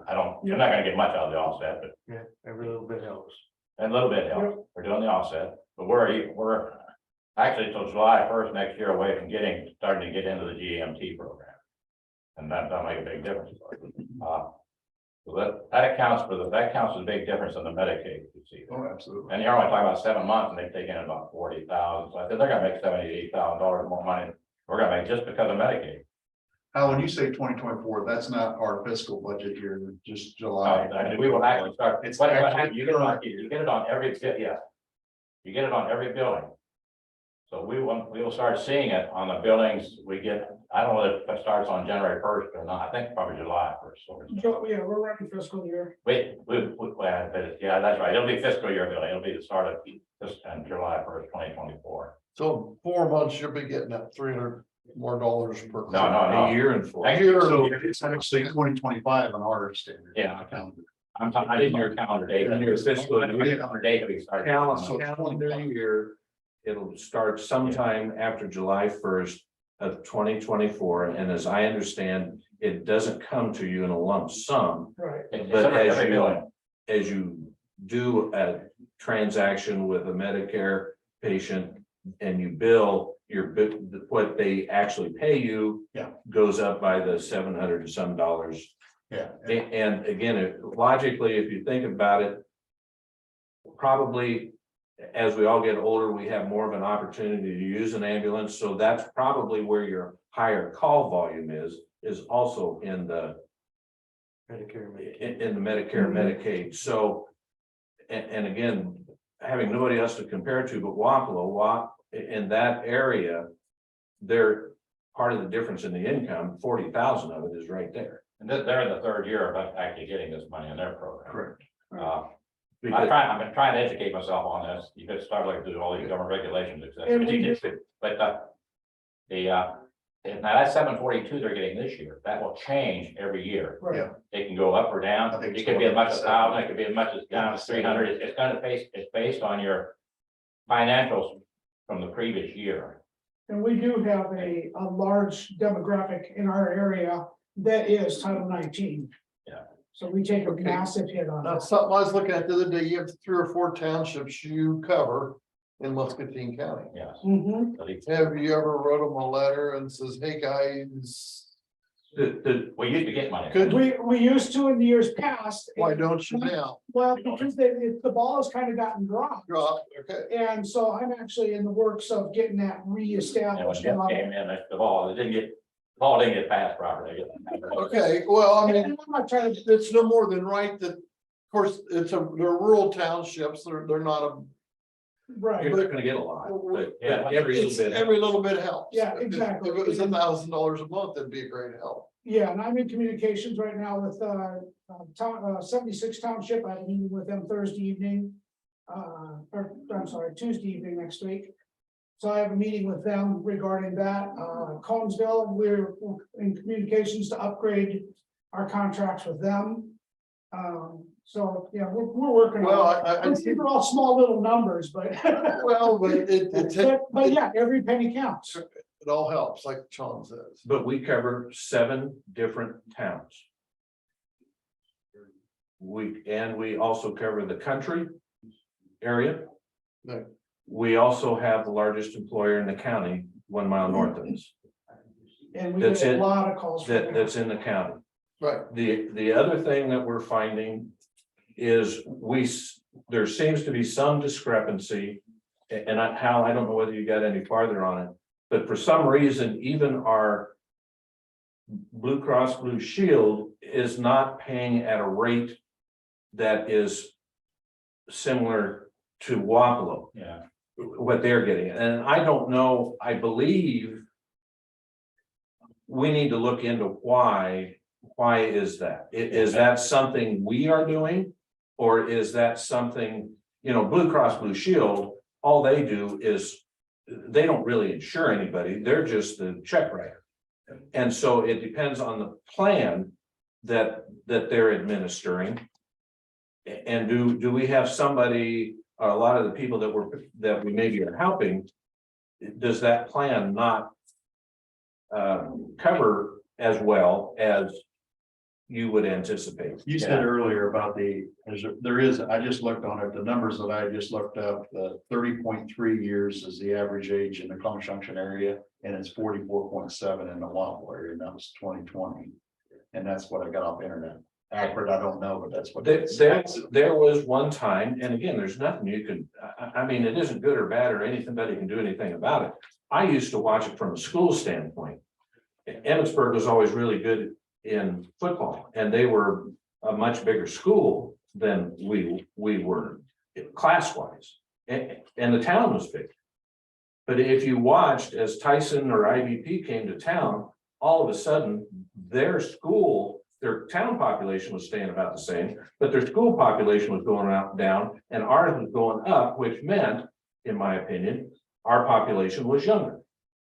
And back when IVP first came, that would be logical. It was mostly young people that went to work at IVP Versus RAP, where it's older. Yeah. it's changed though, Mark, in the last 10 years, we've gone from about, for classification purposes, about 240 something, we're down around 145 or so now. But that's, in my opinion, that's because people don't remember, IDP came in 1985.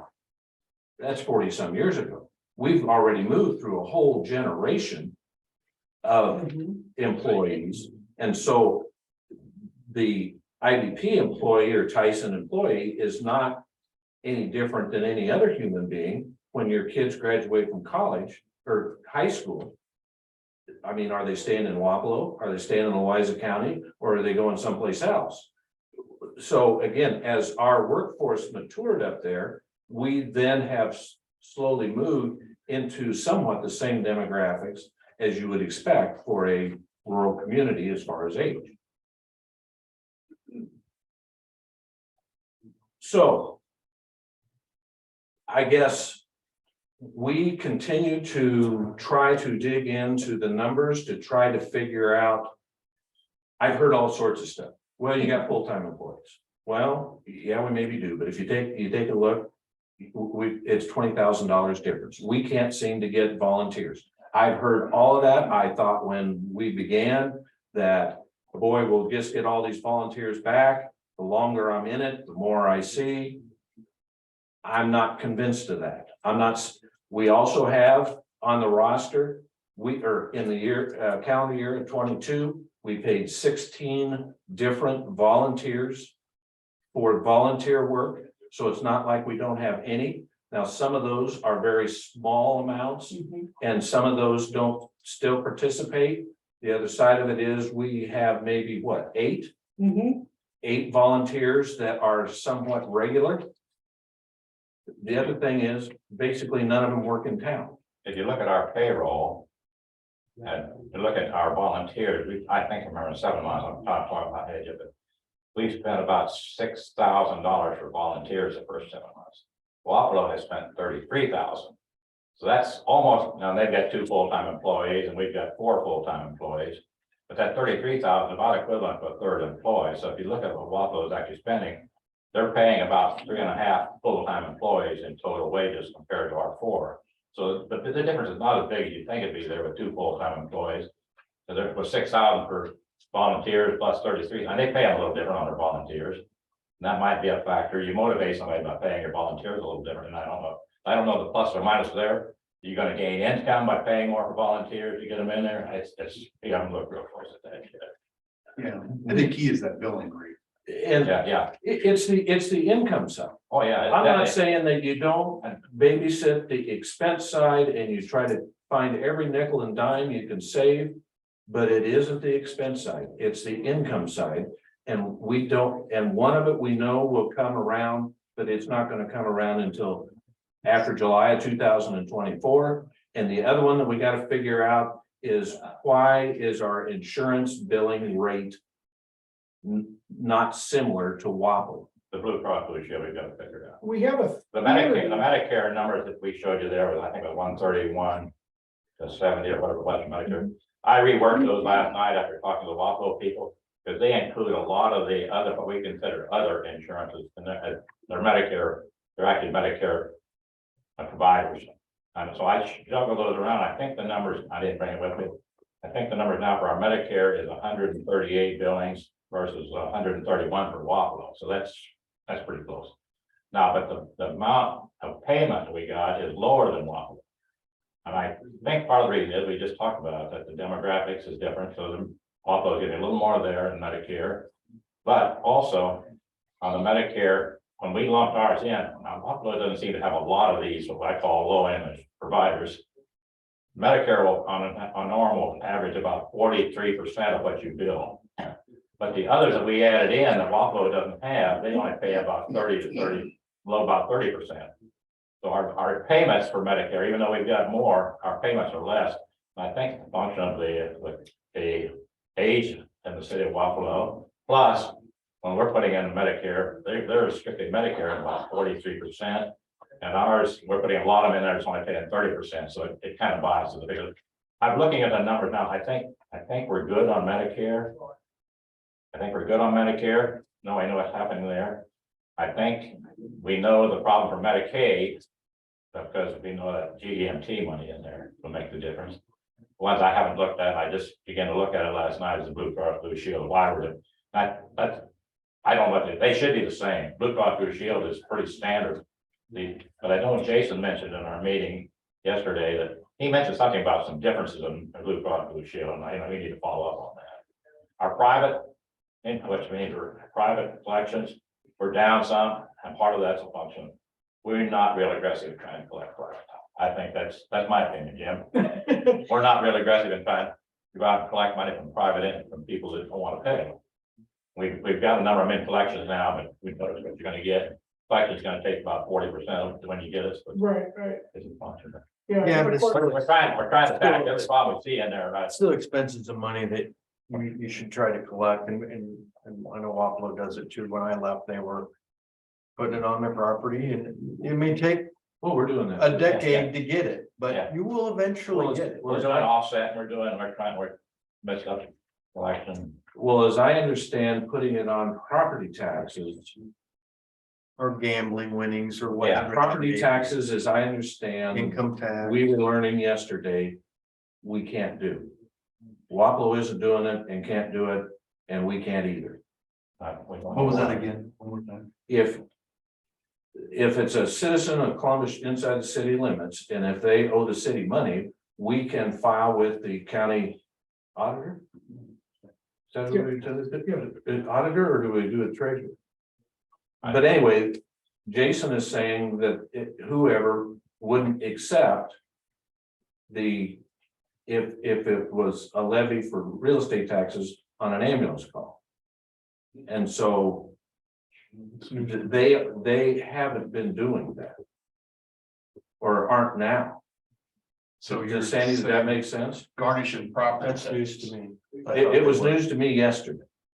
I haven't heard anything about that. Cities can do it for delinquent, When I left, I thought they were. like bills, like. City of The Water. problem is, you get what they call a frequent flyer.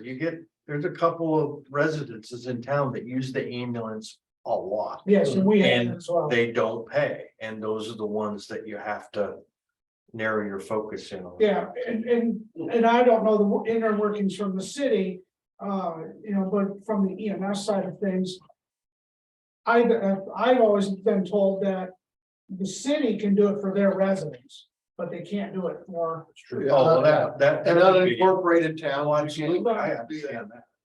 So, And that would be the reach. that The you would city have. doesn't have control of the county. right. But and saying we have a you lot of- might check that. Line, it'd be through the treasurer, Treasurer. the one that you It's file, treasurer's office, okay, file for like the delinquent sewer and water okay, with the city, Okay. for the city can file. on Okay, taxes. Julie doesn't, I don't pay attention, I just know we do it, I don't pay attention to it. So, but we have been trying to do. But until you have a history to build, we didn't have a history on, I mean, even if I went back and took all the bookkeeping from this ambulance service before we took off, would do us zero good. It was Different animal. it was a different animal, 2 full-time, no IPers, I mean, there's all sorts of stuff. That was a completely different animal, so it's taken a year to get enough numbers to try to get something. Then, once you get the numbers, you gotta look at it, you gotta try to figure out, why is this the way it is? And then you gotta have somebody to compare it to have some idea, and the only one we had to compare it to was Wapello. Again, comparing it to Iowa City or, as far as Tiffin or anybody The else. call volume shouldn't have changed from one person to the next. That should have stayed, your expenses, I understand that, but your revenue should have been roughly about the same. Well, part of the You problem should have is, been able to have that half of the pie. part of the problem when we inherited it, we had basically nothing. Well, I know, there's that should have been. I know. They handed the torch over. Yeah, We gotta figure. That should have been leaned on. What little bit of the bank account, and, That was. yeah, it's not, we were naive. I want you to understand, at least from my standpoint, I am not complaining about the ambulance service. I am not complaining that the city of Columbus Junction is running the ambulance service. I'm not complaining about anything. I'm just saying that, again, you take a look, and I think we've got the statistics. We can see where it potentially can improve. And whether it's the emergency service levy or essential services levy or whatever. And everything is down the road. We're a year and a half away. Everything we're looking at is down the road. The city of Columbus Junction is willing to put money into this deal. And our council has already approved doing that. But there's also, again, 6 other cities and the rural area. And I don't know, the one thing that we haven't really done is broken out where each individual call is.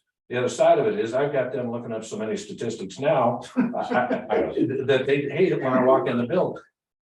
And, and just like most government, it depends on what you do with the statistics once you get them. And you take a look at them, and they can spend all their time filling out statistics for me. I wake up at night, numbers going to me. So I guess what I'm asking is, and we don't, as you can see, if you needed a check as of the end of February to write back to you for, I could have laid my hands on $80,000 at the end of February to give you back out of the 175. And the ambulance doors would have closed. If we continue, I've got, at least at the end of February, $80,000, and I believe that will get us at least probably past July 1st. And it all depends on income. That'll probably get us into the fall. I think we can get them by October. And as the city puts in their 20, we might even get to the end of the year. No promises on any of that, but I think we could get to the end of the year. But after that, we're going to be likely going to be out of money. And we've got to be able to get from maybe the end of the year to whenever that GMT starts to kick in. July. 2025 budget. And But it's 2025 budget, our budget. and I'm also telling you, I just don't want, July 24. there's a hazard in projecting out in advance on the subject that you just are learning about a year ago. Didn't know what the initials of EMT was for until a year ago. I think we've got some pretty good statistics on our past year, but. And one little subject, we will take any and all volunteers that want to come back. If I thought firing 2 of our people, we could immediately staff the thing with volunteers, I'd do it today. But I'm telling you that that isn't going to happen. Whether our town is different than your town, whether we're just ahead of the That's all pace. of our towns. Yeah, But exactly. We're not the city council. because now, 1 year later, all those volunteers, have they kept up with their continuing education? They're not. Are they now thinking it's kind of neat not to be on call? I can go to my kid's ball game and not have to have that radio stuck in my ear. The other thing that we learned is it doesn't affect Jim, but the other 3 people, if they go over 40 hours in a week for whatever reason in a pay period, that's overtime. And so you have to adjust their schedules accordingly. We do have, again, we've had 16 volunteers. We probably got 8 that serve some time. But we don't have anybody really in town.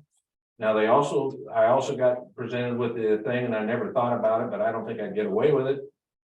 Is we've got 2 public works employees, they're on our city payroll.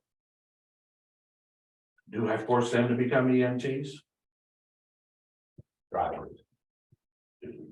Yeah, there's Well, they are EMTs, Yeah, they're drivers. But- currently, but are they current? yeah. You know, and we also have a city. And how does it affect the city? We also have a city to run. Mm-hmm. So I've heard all sorts of stuff and I'm trying to cover everything.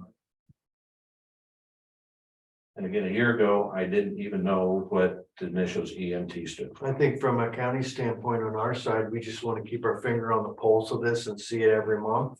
And that way, if something looked like the ship's taking on water, we can head it off as, run it like a small business. Yeah. Try to react quickly. And I wish you could run government a little more like this. Well, Sometimes. I hear. Free your revenue to offset expense. Yeah. Business. I track the finances weekly, updated. In fact, I'm trying to set up so we can put their call tracker. I'm trying to set up so it automatically dumps us out a profit and loss every day, every time you put something in. So I don't think, We're tracking I regularly. don't think we need to know it every day, but I know. at that's it. minimum, I We think have that monthly. information. Now that I think potentially our bookkeeping is going to change a little bit. I think we can maybe get away from moving the income back into the months. Maybe, but we could be fine tuning our bookkeeping. I don't, yeah. I didn't know what you wanted. If you wanted the printout that Wapello gives you, we have that one too. Ours looks a little different, but if that's what you want, we'll send you that. Our bookkeeping, we'll send you a copy of our checking account. We'll send you absolutely anything you want. You can come up to the city anytime you want. You can sit down with Julie. She's the one that writes all the checks. We don't let Jim have any checks. We don't even let you have a credit card. No, No. which is tough. But from my standpoint, I'm used to looking at Wapalos from the mayoral side, and I'm used to seeing it that way. I would like to see it that way, just so but I can understand the one that you give me. Okay, I can get it. I'm just, it's a little different. it's different. And I am more than I like happy. the one now that you're putting the accrual on and the cash. And see, we've done that since the beginning. But I hadn't seen, I guess I haven't paid a whole Yeah, lot I of don't. attention to that. Yeah, I'm just saying, and yes, well, I'm just used to. and Sean, part of it was when this thing first started, we didn't have any income. And of course, everybody. Why didn't we have any income? Why didn't it? Because when we did Wapello, it just kind of rolled over. Why didn't we have? Well, because we had to change the whole new tax number when it become part of the city. So all the insurance comes in, Well, they did what they did Yeah. too. Oh, but if still, I they- may interject, that, and again, please understand, I'm not trying to bash any previous administration. When this transition started to happen, I was told, or we were told, instructed that, well, when this happens, we just send the letters, a letter explaining what's going on and the city's tax information, send that to everybody and. they All the make insurance changes. guys. But where But does that's the money complicated. go that, in that, It showed up. well, we did, to you? in the first Or part of did the it go year. to the previous? No, But yeah, we had some billings in the previous, like, we got in It's just- January, we actually got some billings. from Later the on. year. It was not a big chunk of money, but I understand. But the income we received initially in January and February was some that had been billed before, Right, but we didn't have a lot, no records for it. We just kind of assumed the money showed up. I get it. Now, our first income, real income from January billing didn't occur till about sometime in April. We got 2 or 3 payments in April. So basically, we were almost May before we got any of our 20. You guys stumbled pretty hard going in. yeah, it was. Oh, yeah. we- Ours was pretty seamless. Cindy helped, Just like you guys, you guys, every insurance company, they just walked away and gave you the papers. exactly. Now, we're gonna, Another thing happened back then, like in November, so October, November, before we picked it up, they went from. I think they had 1 person plus volunteers, right, or 2 people plus Yeah, I volunteers. was- 1 person volunteers, they suddenly, before we took it over, like October or so, the board decided to hire 4 full-time people. But they didn't look at the ramifications, they looked at the salaries like, hey, we're paying 32,000 a year, but they didn't account for 5K insurance and all that, so. You hire 4 people, hire somebody 32,000 a year, it costs you a lot more than 32,000 a year. and And we picked that up 2 months after they did that, so we suddenly get the ball, well, and whatever happened before, we can't do that. I don't know who did what. We're here now. Yeah, I understand. And that's what I I get get, that's what I continued to tell this ambulance staff, I did not care Yeah. what went on before. Right, We're, We can only fix what we can fix Yes. right now. I truly believe that we would get some volunteers back. We have gotten a few. I also think that the thing is starting to settle down now. Again, back to the, that sheet, why it's that way is, again, we didn't have much of any income. And of course, people were losing their mind and I was, borrowing money to cover the deal. And I said, well, I've got to know. Yeah. What we have for potential income. Right. I need the accounts receivable. That's how that ended Okay. up being on. I get it. We didn't really get to what I consider normal operations until about like August or so, August or September. Other than that, it was chaos. It sounds like we're getting the ball put back together. I think we're getting them all together. I think we understand now. in the We're beginning, trying, we get individual problems like the Blue Cross Blue Shield. We're trying, I'm working that daily. yeah, I've got to contact some people today and trying to figure out what that difference is, but I just didn't have time to do it. We hold monthly meetings and the people that are on our board happens to be me, Hal, and Frank Best are all city. We've got Peggy Griffin, Diane Bowling, James McCullough. James McCullough, Willie just got off. He resigned. So that's who are, and I said, I want to continue. I think the board is important, especially as we're learning all this stuff. We need to continue that. Now, maybe there'll become a time when we don't have to meet monthly, but for right now, we're going to continue to meet monthly. I would say things must be moving smoother because the agenda is getting shorter. We changed it to an advisory board or whatever. So there are things that are coming around. And I know there were months that Jim did not want to see me. Amen. But I also knew that nobody was going to figure the finances out unless it was us. Our Yeah. staff is doing a great job. I'll say. But as far as what medication is supposed to be there and all that bull roar, I know nothing about. I don't want to know anything You about. need to know about that. It's his job. Mhm. Mhm. And like I told him in a heated meeting, all I want Yeah. is results. That's right. You can have all the excuses you want. All I want is results. Well, from our standpoint, we want to make sure that the problem's getting fixed.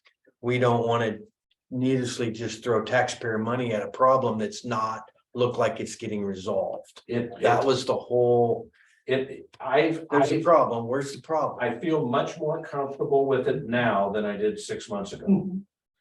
But to be in it 6 months and to be extremely uncomfortable at the end of 6 months is a little scary. And have nowhere to turn. I've also told Jim from day one that I believe they should have a regular meeting with the folks in Wapello. I think they ought to have a soup supper with themselves. Once a quarter, once a month, They're I there to don't help. care. They're there to help. They've worked great with They're us. there to help. They've been helping us every step. of the Whatever you way. need. I've never, Especially with the takeover.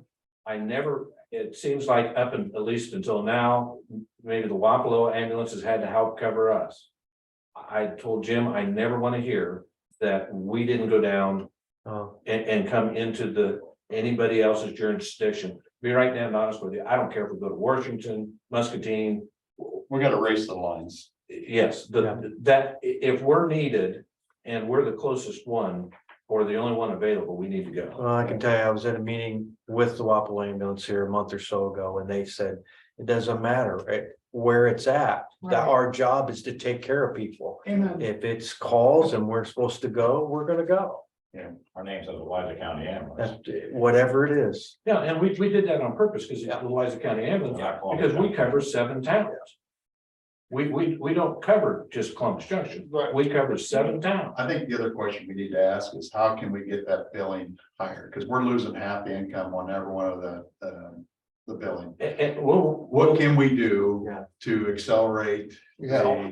the 16 months we got here that we're getting $379 billing instead of versus the 7, it's gonna be There's 789, I nothing think. about It's Well, totally controlled what by can we insurance do? companies. We have to look at that. We have to look, there's gotta be a hole in that loophole to get in. There has to be. I know you're shaking your head.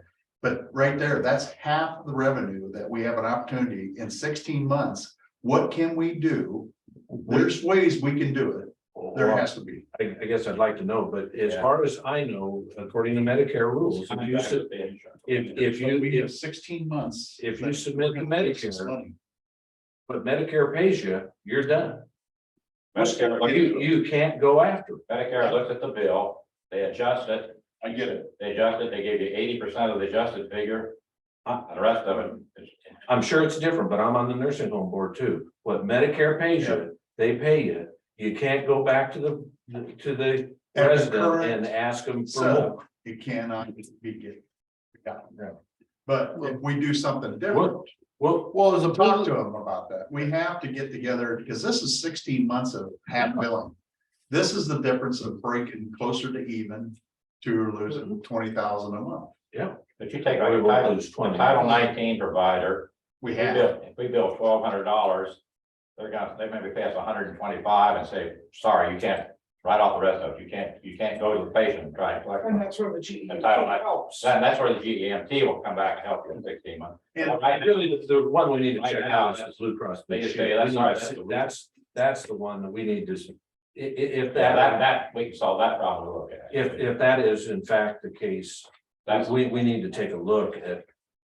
Why, is it something we're doing? Is it the particular? we'll answer that question. Is it the particular Blue Cross Blue Shield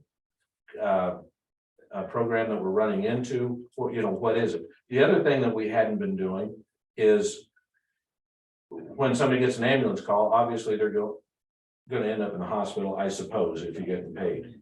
If they don't, it depends on where they are with their deductible. If we are the first one to submit and they haven't used all their deductible, then they shortchange the ambulance service and you have to go after the patient on their own. Wapello has been doing, which we are now starting to do, if you hold off, you can check their insurance coverage. As soon as if they're going to the hospital, likely they're gonna burn a lot of their deductible right there. And if they burn all their deductible, then you submit the ambulance claim and the insurance company pays 100% of it. Or whatever You percent. can hold the billing for 180 days. Originally, they had talked about doing that, but I said, folks, we can't sit around waiting for somebody to use their deductible and we've got no income. But we are back into a spot where on individual basis, I think we can look at the claim, we can pull up their insurance, look and see where we are on the deductible, and if another 30 days gets us all of it, we can now stand, because we at least got some income coming at us, we can stand to wait. I think there's also a difference in the service that you provide. If there's a Yeah, paramedic but- on board versus an EMT. But just because You the charge- charge is on board, doesn't mean it's ALS. We have to provide advanced care, advanced services for that to happen.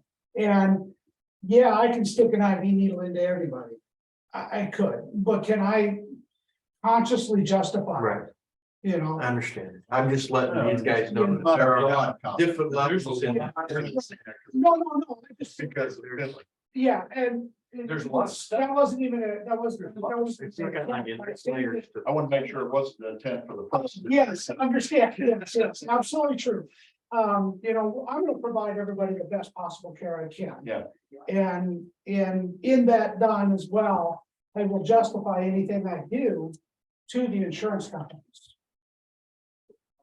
And what I was saying about that, at our current setup, there's probably not a lot to do with it, but there's other avenues we can look at to get that additional. We're trying to do everything we can do, and we I will want you continue to to do. continue to look into it because we're talking quite a few, that's a big difference. It's an opportunity for us to lose or break even. I look at it every day. Yeah, I know you do. And I'm getting to be where I'm looking at it just as much.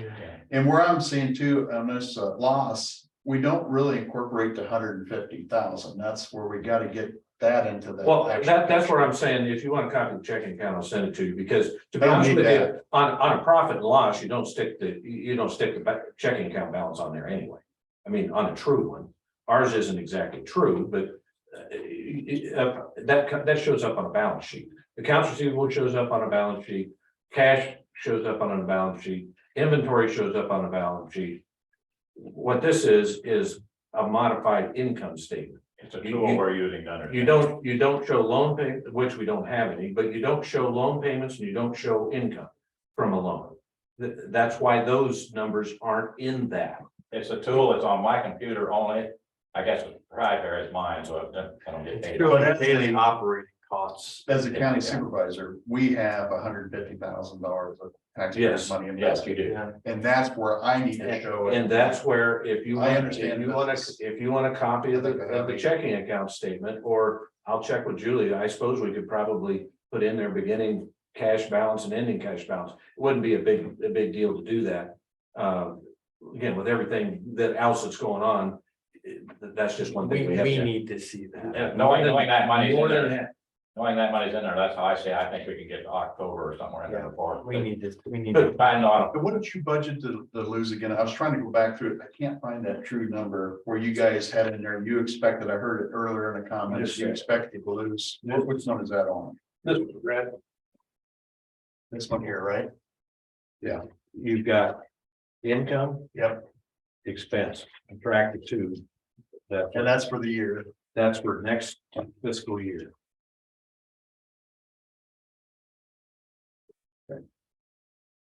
Which, it's maybe for the next fiscal year, but. And I haven't sat down and tried to do it, but. In theory, we gotta get, we got 4 months left in this one. And we can do that. I mean, it's. One way or another, we can. Cause you're expecting 90,000 roughly, right Yeah. around there. yeah, And just looking at the numbers now, what I've seen so far, we're probably a little bit above that.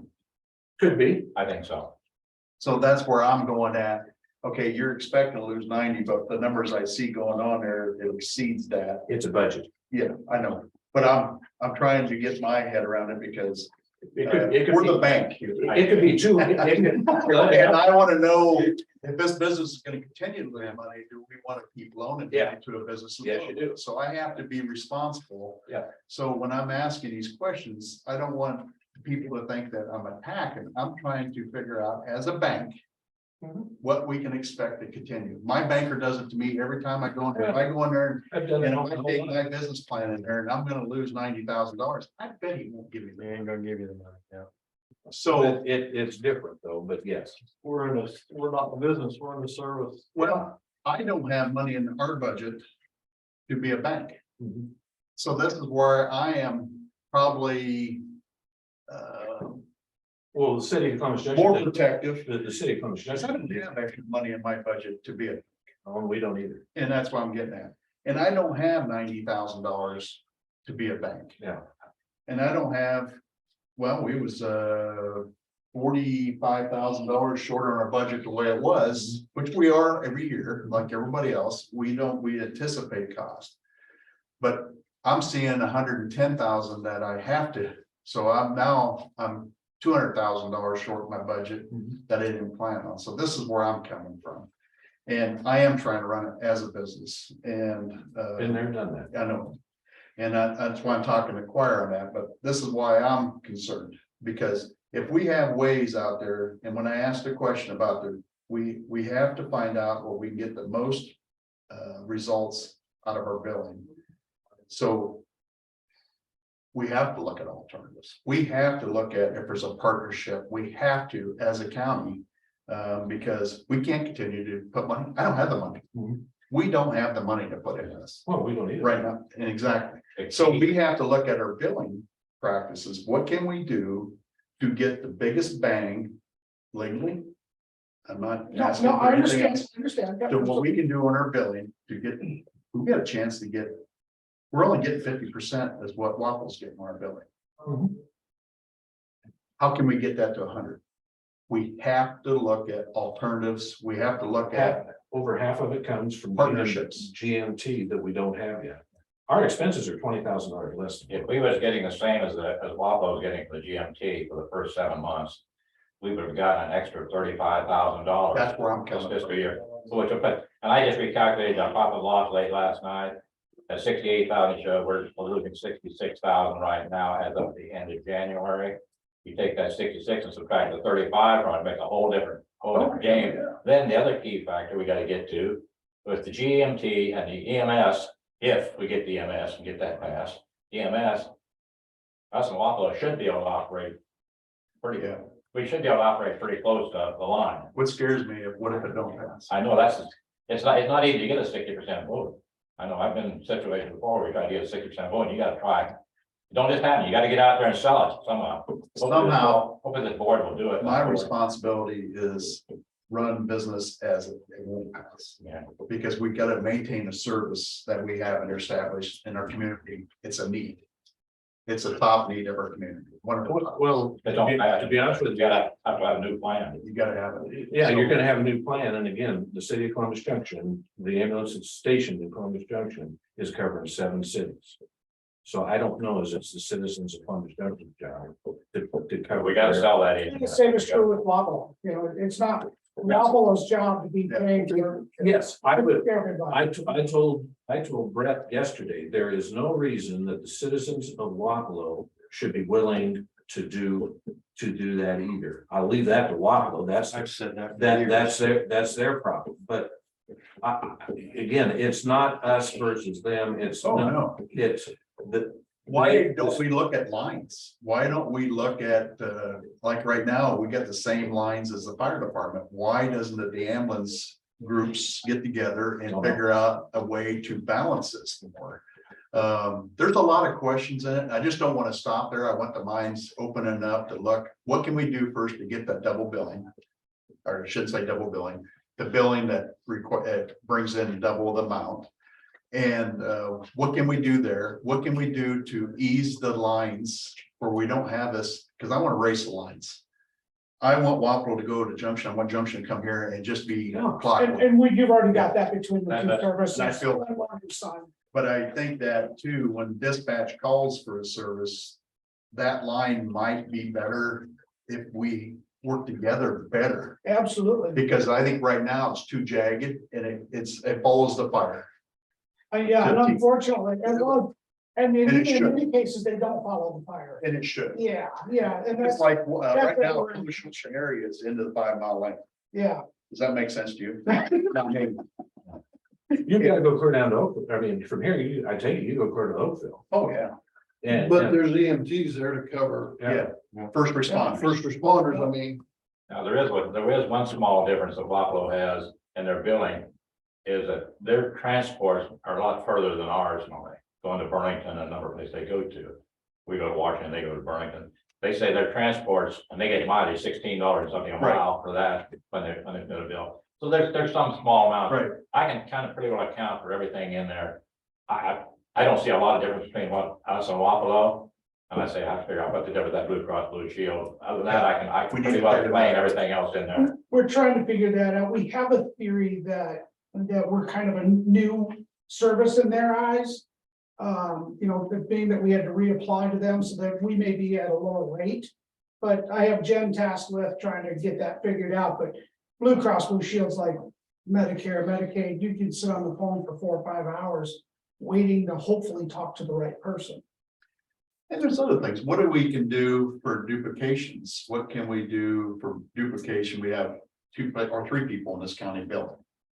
We have a lot of expenses. What can we do to refine our ambulance communities that we are not redundant so much on different areas? What can we do? Can we do billings at one house? Or I'm just asking questions, but somehow we got to get And for that to happen, we would have, 272,000. You're looking at the expense side now, Yes. not the revenue side. yeah, What can we do? We don't pay any extra. We don't, our AT do the billing.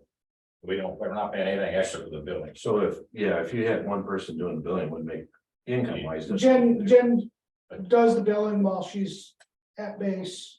I don't know Wapello, I guess, I know that Jason does the billing for Wapello, I guess. Yeah, so I don't see that either service is spending anything extra to do billing. It sounds to me like we're both doing it in-house. Okay, I'm just going through Yeah, no, I check understand. marks that we have anything redundant.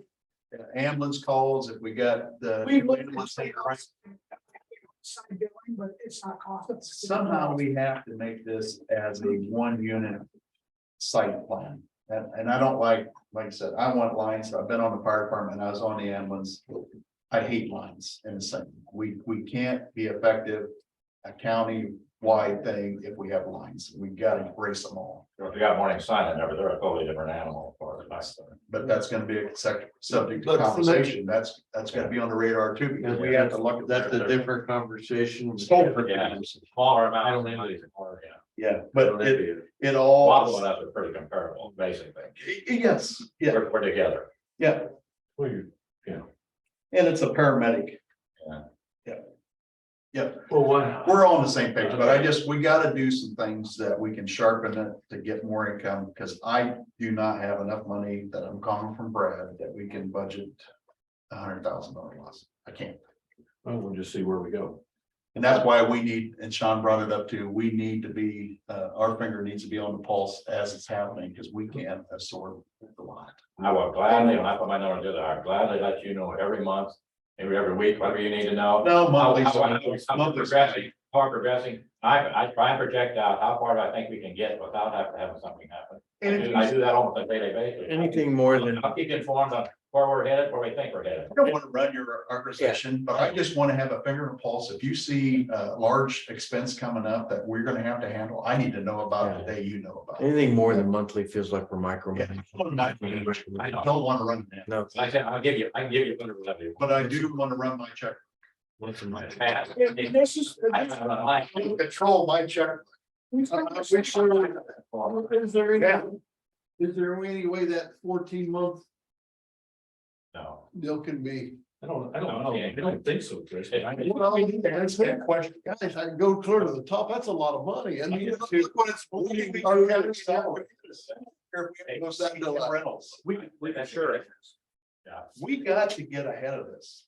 You can't wait. We cannot wait as a county for 16 months of loss. What can we do to change that? As a government. But we are government. I know. It's sad that Medicaid only pays half of what we do in expenses. If you can tell me how we get it. No, but I'm willing to ask questions. And unfortunately, like everything else, it's gonna take time, but that. We gotta get on that essential service and we gotta get moving on it quickly. There's money in this business, It is, absolutely. and we don't have time. Yeah. We got to get the biggest bang for a buck. And You know, and I unfortunately, know you guys are handcuffed, but we've got to ask them questions, and Yeah. it might not be local, we might have to ask federal, state, but we got to find out, because the city is running this, why are not we getting this money, why do we have to wait so long? We're trying to do essential services.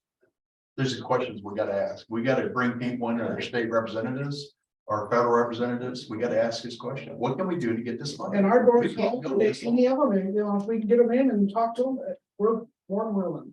Biggest question is to go to Medicaid, why are you paying half what it costs us to provide this service? Well, Medicaid is even less. Yeah.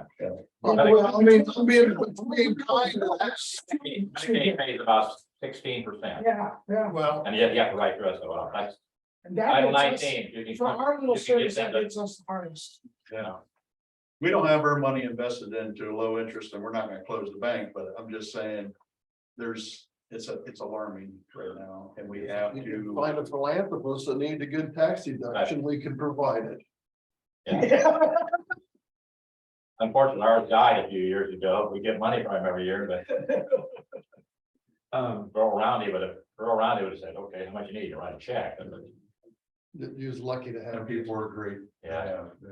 But I don't think we're gonna find anything in this, but I thank you very much for your help, your understanding, Yeah. you can have access to absolutely anything we got, anytime you want it.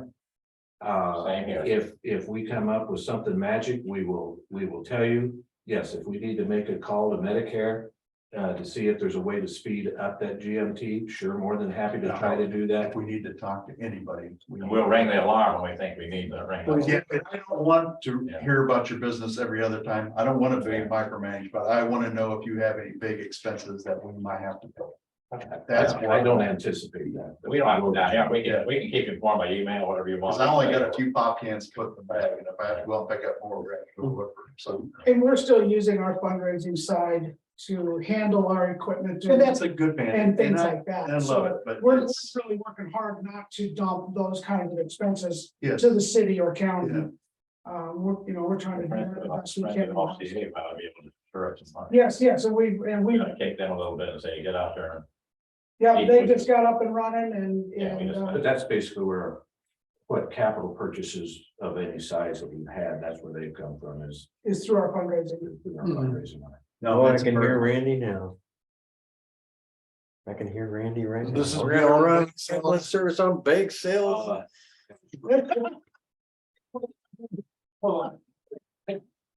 Well, maybe they talked to Hal, but I guess Hal's maybe been approached by some people that want to donate to the ambulance. And I said, people say that's that great, that's we great. can donate some money. I don't know whether they're talking about $10, whether they're talking about 10,000. And if they might have a project they want to see, that's great. We need have some that. people that do donate money for various projects that are very good, and I've had been contacted. I'd like, now that we're all feeling good, I'd like to touch on another subject that I'm not feeling too good about. School resource officer.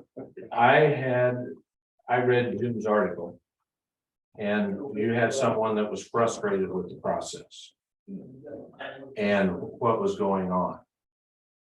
I guess I would like to bring you up to speed, at least my perception of all of that.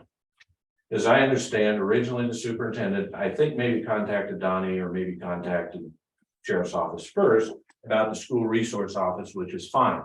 Donnie told me that the city of Columbus Junction maybe ought to contribute to that. I said, well, let's listen the thing out. Again, you've heard all the stories. We had a 4-member police department. We trimmed it down to 3 because of expenses. Good or bad, I got on the city council in 1993 and I've been there ever since. So I got on a couple of years after. Donnie Orr, the only person on the city between employees and elected officials that have been there longer than me is Donnie Orr, and that's by about 6 months. We have supplied the required police coverage for that school for the whole 30 years that I was there. I've been there. And we will continue to do that regardless of what happens from here on. I guess I got an email about a Iowa Supreme Court ruling that said that cities are supposed to, or jurisdictions are supposed to supply police coverage. That was dated in 1997. I've been on the council since 1993. I already knew all of that. The thing that I got sent was totally irrelevant to school resource officer. I did not appreciate being treated like a 2-year-old. Then, as all of this goes on, and who's going to pay for what, I get the potential first 2080 agreement. It has Columbus Junction paying 20%, the school paying 5%, or the county paying 5%. All the equipment and the employee belong to the county. As far as I know, the county is supplying the full 25% to L&M. I'm not 100% sure. I know what the relationship is on the other school here. But it looks like to me, the county is paying the 25% on the other 2 schools. The city of Columbus Junction was asked to pay 20%. But yeah, I'm not saying we wouldn't get some benefit, because whenever the school calls, we go. Yeah. So, and to be honest with you, that won't change. I am here today to tell you that I am willing to revisit the school resource officer, and the city of Columbus Junction is willing to do it. If the county is willing to do just like they do with the other 2 schools. And I'll do you one better. We'll pay 5%. Louisa County can pay 20%. It'll be our guy and our equipment. If you want us to do that, I'm willing to bring it up in front of our council. Otherwise, we have said that we will give $10,000.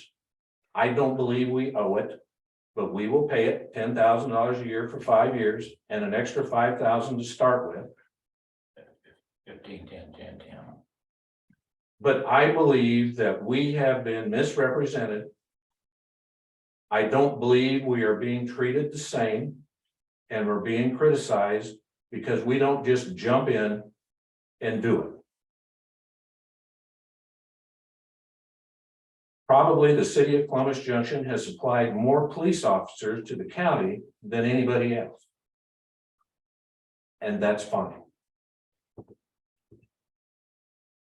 I've also, over the years, we have had a very, very good working relationship in the period of time that I've been associated. And if we're closer, regardless of what's going on, our people try to show up. No questions asked, no trying to bill people or anything else. I can even remember one time when it was previous police chief, I was upset because we had a car clear out by L&M school. And I said, did you know they were out there? Well, yeah, he told me. Well, I found out later, no, he hadn't, and the chief was ready to riot act. So we've got people that we cover a lot of the county, and that's fine. But I did not appreciate the tenor that it is Columbus Junction unwilling to provide a school resource officer in our school. We are more than happy to do it on the same footing that the other schools are. Now, we will live with what our agreement is that our council passed the other day. The 15, 10, 10, 10, 10, 10. More than happy to do that. I wouldn't say more than happy, but we will do that. Who's the other 10? No, It's over a 5-year. Right, it's a 5-year, we're doing it. Oh, the first year, 10. We're making a donation, but we I think you're in the understanding that we're in the know of everything's going on. That's why, it was in Jim's article. Read the paper. It was in Jim's article and it got brought up. Probably need to bring you up to speed. Not mine. It's Jim's article, and it was done with a deal here, statements that was made here. And I'm just telling you, we are more than willing to take and have for 30 years taken care of our school. If the county wants to provide a school resource officer and that be their officer and their equipment, that's fine, and we will donate $10,000 towards that. If that doesn't make people happy, because again, I got an email telling me about some court hearing and that their group thinks that we should go with the original agreement. That is not us. That is not the way Columbus Junction operates. And I did not appreciate it. Well, let me, I don't know what was said. I don't, You can read Jim's article. well, there's, don't take anybody from your side or anybody. I know it's, you're financially trying to do what's best for the community. I get it. But don't take comments that's being made that to the dear of their heart, that's what they deal with every day. They want to make sure that the county kids get the most protection. So there might be something said, it might be, but we're all here for one thing, to protect our citizens in schools, wherever. And I agree with. I want to make sure it wasn't the intent that I ever heard in this meeting that the slam, it was the intent of disappointment that we can't get this done now. It has been coming across to me that the city of Columbus Junction is financially and position-wise holding up the school resource officer, and I'm telling you, that's We've already not, made our decision. that's not true. I didn't feel that way. And I do not appreciate it. I just want to get, I wasn't understanding why we had the last meeting, I guess. I mean, I thought we had it all worked out, and then last week we had another meeting, and it felt like it was more of school board just trying to, The school board can't make a decision yet, that's. because I thought we had it handled at that city council meeting that we all attended. Yeah. I thought it was done and over with. And I left, Our part it was. yeah, and we said what we needed to say and everything was done. And then we had this other meeting. I'm like, well, what's going on? Well, and there was an email. Amongst the school boards, what they want to And do. there was an email in between, and again, part of it came from that I did not appreciate at all. I'm out of the loop. I thought it was closer every time I get And I thought, information. I How'd we get still that? am under the impression that it's taken care I of. didn't know if the school was upset, the city's upset. I don't know what's going on. School approved the money, but they haven't approved anything else. They Because approved- from our side, because I kept these guys look, whatever we gotta do, it's We're on board. make it fair. Okay, great. And you guys were in agreement. I thought we were done. We're not in the negotiations. We're here, So, what they need, I go to and then we'll make that decision. Well, you don't even have, If they have. yeah, you're at a disadvantage because there's only 3 of you, so, you know. Yeah, we can't go. And I'm not poking. so what happens at this point is Open meetings is that the city of Columbus Junction pays the county, Yes. and then the county is in a 2080 agreement with the school. That's how that had to That's work. for the money. Right, we're in a 2080 agreement with the money, and then we're in another 2080 agreement with the school. So as the school is concerned, it's the county and the school. At this point, if I'm I not, think so. And we'll I think sign that's that how- so the school signs there. What can we do to make this happen? I don't know. Well, I thought it was done a deal. It's involved in school. Yeah, it's in the schools, It's it's in the schools. It's What can between we do to make this happen? It's between you, School. the sheriff's office and the school, as far as I know. It's not us, it's not But you. again, I'm also offering, we'll do it in We got a piece reverse. of paper that we'll sign as soon as the school agrees. We'll take the agreement in reverse if that's what people want to do. So, And I don't even. I don't want to upset the apple cart at this point. I'm happy just leaving it as it is. we'll do everything to help make it happen. Let them get their And it thing. sounds like Columbus Junction will do everything they can to make it happen. Correct. So let's get that out right now. Fair enough. Correct. There's no holdups. Not on this side. Okay. It's ink pen smoking. What do you And, want? and That way, there's no, I'm leaving here. And I try to keep my mouth shut, but I'm getting more like my grandmother. She never kept a secret.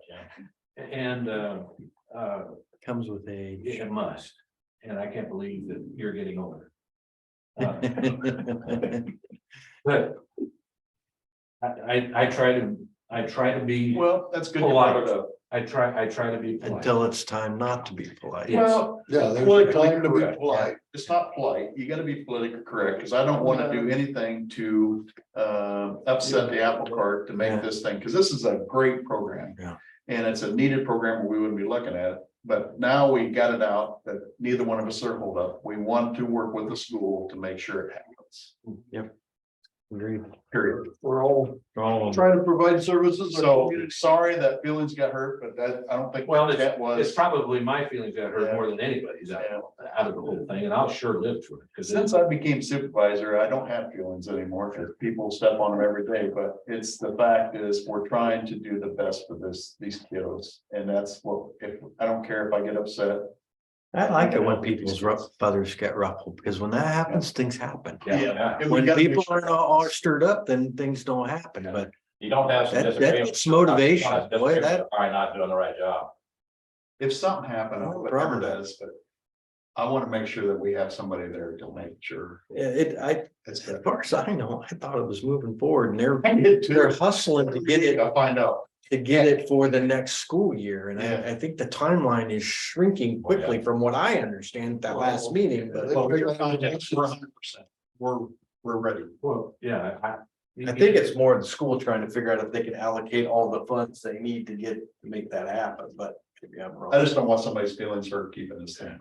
yeah, and I don't either, and I feel we have always worked well with the supervisors, we've always worked well with the police, or with the sheriffs. I want all of that to continue.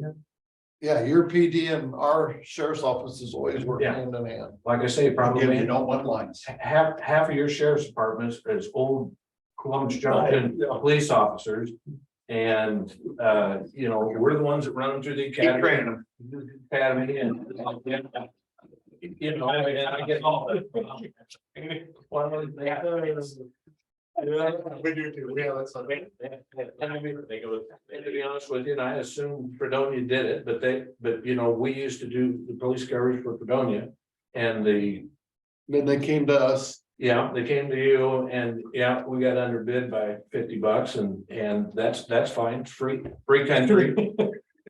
So we do not want them back. School up there for 20 years now, and I want to see everything work fine for the school. Those kids are like my grandchildren. I want them protected. Well, Money wise, that disappointed us, but I'm glad you got them and we don't. Yeah. any more business to come before the board? We're good. Okay, if not, well, let's adjourn and get out I'll of here. make a motion to adjourn. Second. And it only lasted All in 15 favor? minutes. We're good. No, tell you what, though, sometimes you gotta air out laundry, and the only way it's gonna get fixed is by airing it out. Here's some more checking. Throw them away. Nope, I'm keeping all this stuff. I got the file. Yeah, well, that's duplicate, so.